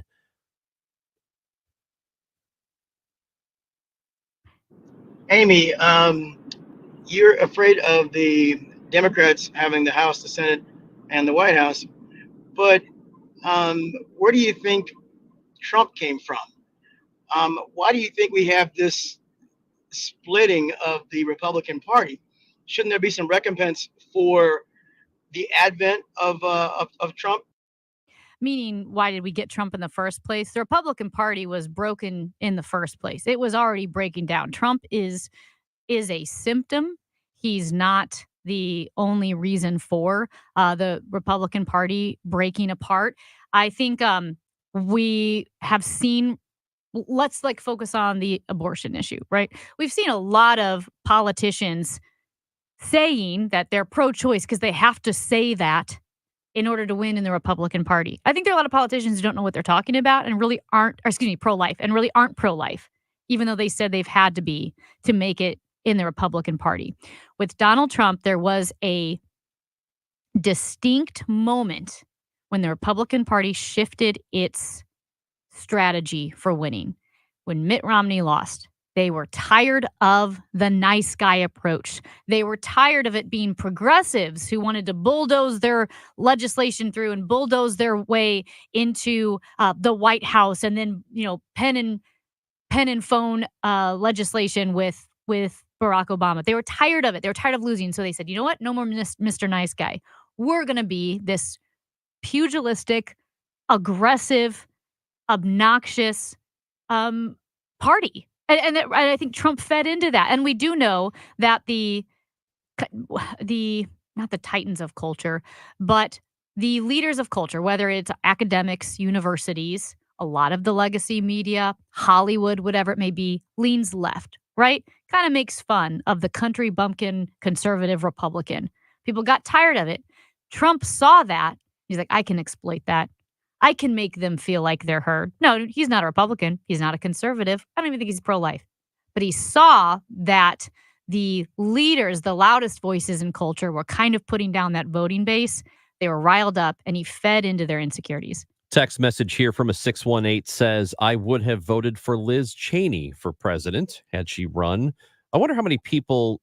Okay, so we know that in very deep red areas, the traditional conservative like Liz Cheney may not beat somebody who is more on the MAGA edge.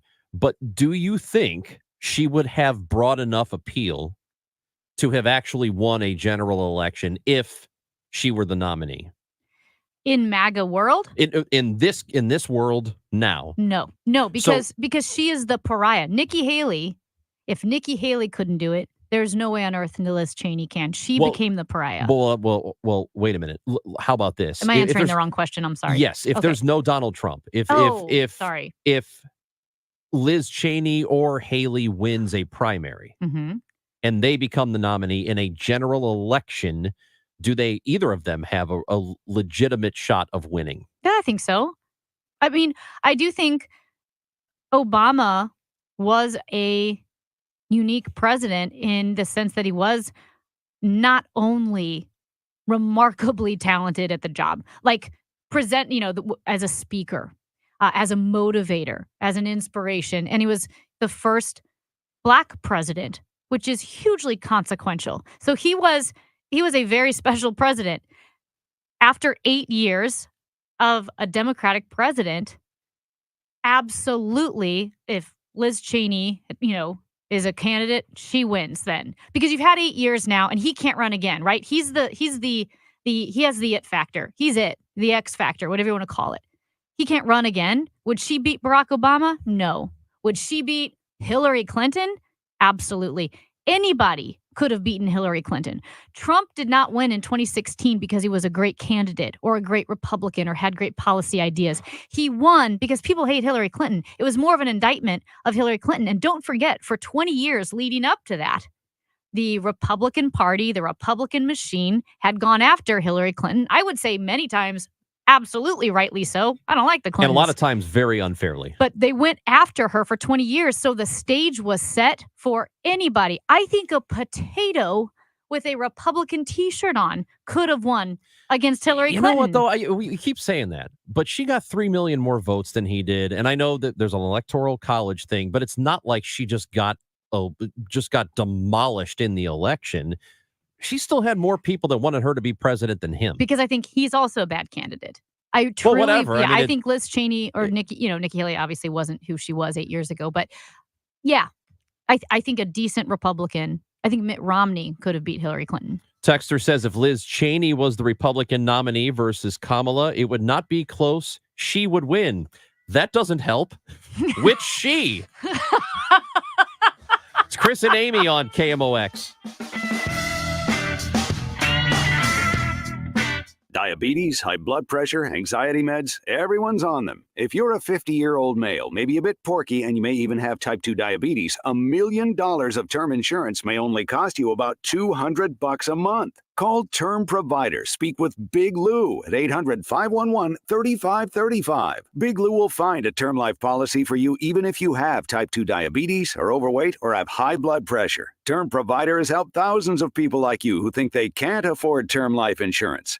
To buy $1 million of affordable term life for you, all you need to do is call Big Lou at 800-511-3535. Lou will make sure the scales are tipped in your favor. Call 800-511-3535. Big Lou will answer your call and work to fit you into a term life policy that you can afford.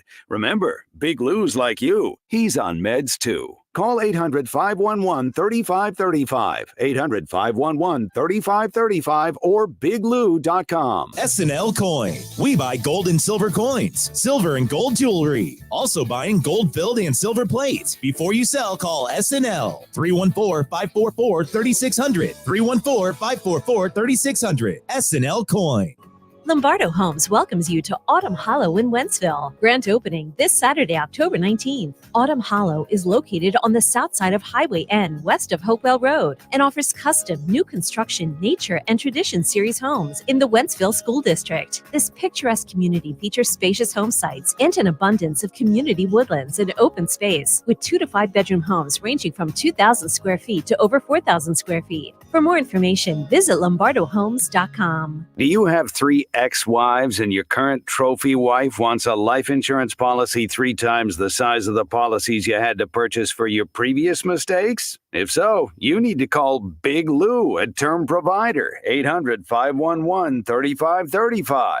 Big Lou is intimately familiar with your problems, and if you're 50 or 60 years old and in reasonably good health, a $1 million policy should only cost about $100 to $200 per month. Big Lou may have a solution for your previous policies as well. You may even save enough money to lighten the load on your new $1 million policy. Remember, call Big Lou. He's like you, except he's only on number 2. Call Term Provider, 800-511-3535. That's 800-511-3535. For $1 million in term life insurance that you can live with, call Big Lou at 800-511-3535. When you're hiring for your business, ZipRecruiter's powerful matching technology makes finding qualified candidates for your job easy.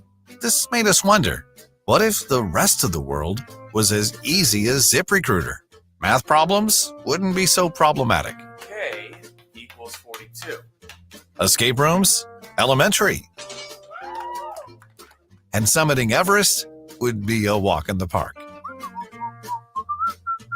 In the meantime, if you want to make your hiring easier, use ZipRecruiter. And right now, you can try it for free at ZipRecruiter.com/radio. In fact, 4 out of 5 employers who post on ZipRecruiter get a quality candidate within the first day.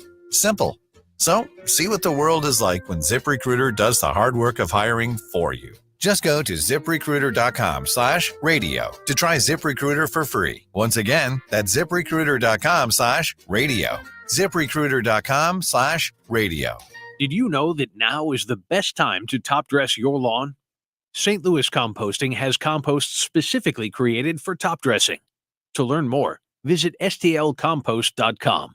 That's stlcompost.com. The choice of a lawyer is an important decision and should not be based solely on advertisements. At Onder Law, we deliver big judgments for the little guy. Onder Law takes on the biggest industries and holds them accountable. Call today for a free review at 314 or 618-9000000. Hey, it's Bo Matthews for Beast Plumbing. And if you need a new water heater like today, maybe it just went out, send them a picture of your water heater for an estimate, and you could have same-day service. Call 314-500-LEAK and find them online at BEISplumbing.com. I'm Dave Glover. This is KMOX, the voice of St. Louis. What's today?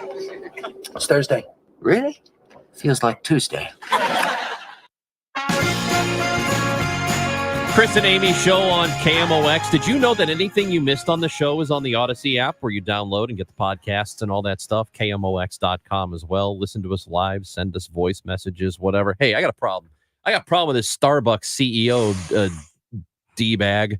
So Brian Nickel, we talked about this the other day briefly. It got brought up on the Glover show that Starbucks is going to start limiting the amount of discounts and specials that they have in favor of offering more bonuses like extra loyalty points. This is me crumpling up paper in anger. And it's because he is trying to he thinks Starbucks has been devaluing their product and that they should pretend like they are premium, which, by the way, Starbucks is fine. I go to it a lot because I've got the app and it's just convenient. Yeah. But there are a lot of other better options out there that I'm more than happy to go to. This is the same guy, by the way, that was the CEO of Chipotle. And do you remember just a couple of months ago when there was the big social media push by people who were saying that Chipotle was screwing its customers and not putting very much meat into the bowl and that they were just giving you these really small, lousy portions?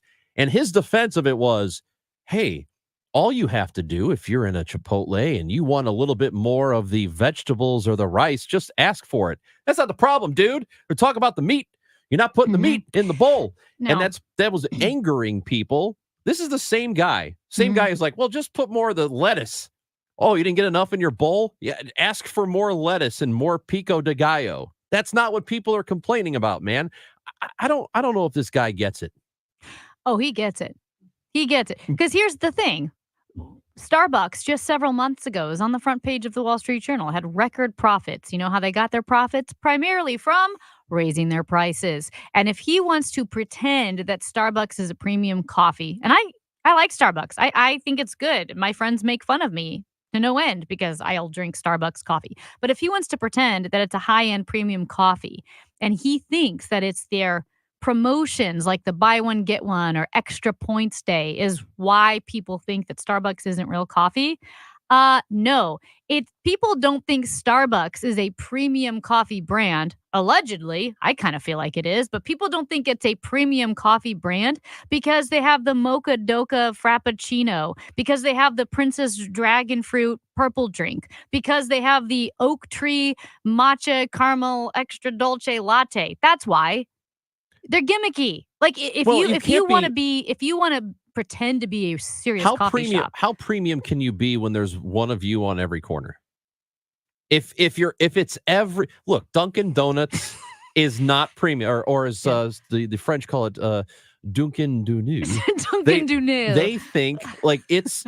I'm fully aware that Dunkin' Donuts is not premium. Yeah, it's good, not premium, because there's a Dunkin' Donuts everywhere. Maybe not in St. Louis, but if you go to other places, it is like everywhere. You can't have premium if it's that accessible. That's the opposite of premium. Well, I mean, yeah, I guess so. I mean, Caldi's is premium coffee and they're becoming more and more accessible. But to charge people $7 for a latte, dude, and then to take away their points that they're building up because you think it cheapens the brand, Amy, is insane. With tax, I'm looking at my last PSL order, pumpkin spice latte. Have you heard of it? Yeah. $7.87 for an iced pumpkin spice latte. $7.87. That's ridiculous. That's a lot, dude. That's a meal.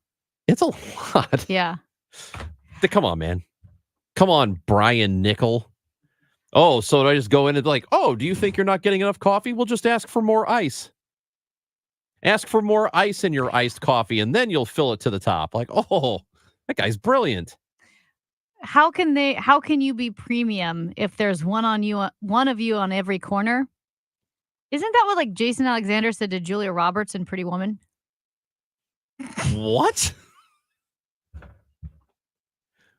First of all, you have not seen Pretty Woman. I have seen Pretty Woman, and Jason Alexander creeped me out in that film. That was the point of his character. He was awful. Awful. Pretty Woman really messed up the expectations of prostitution for girls. They're like, oh, well, this is a viable option.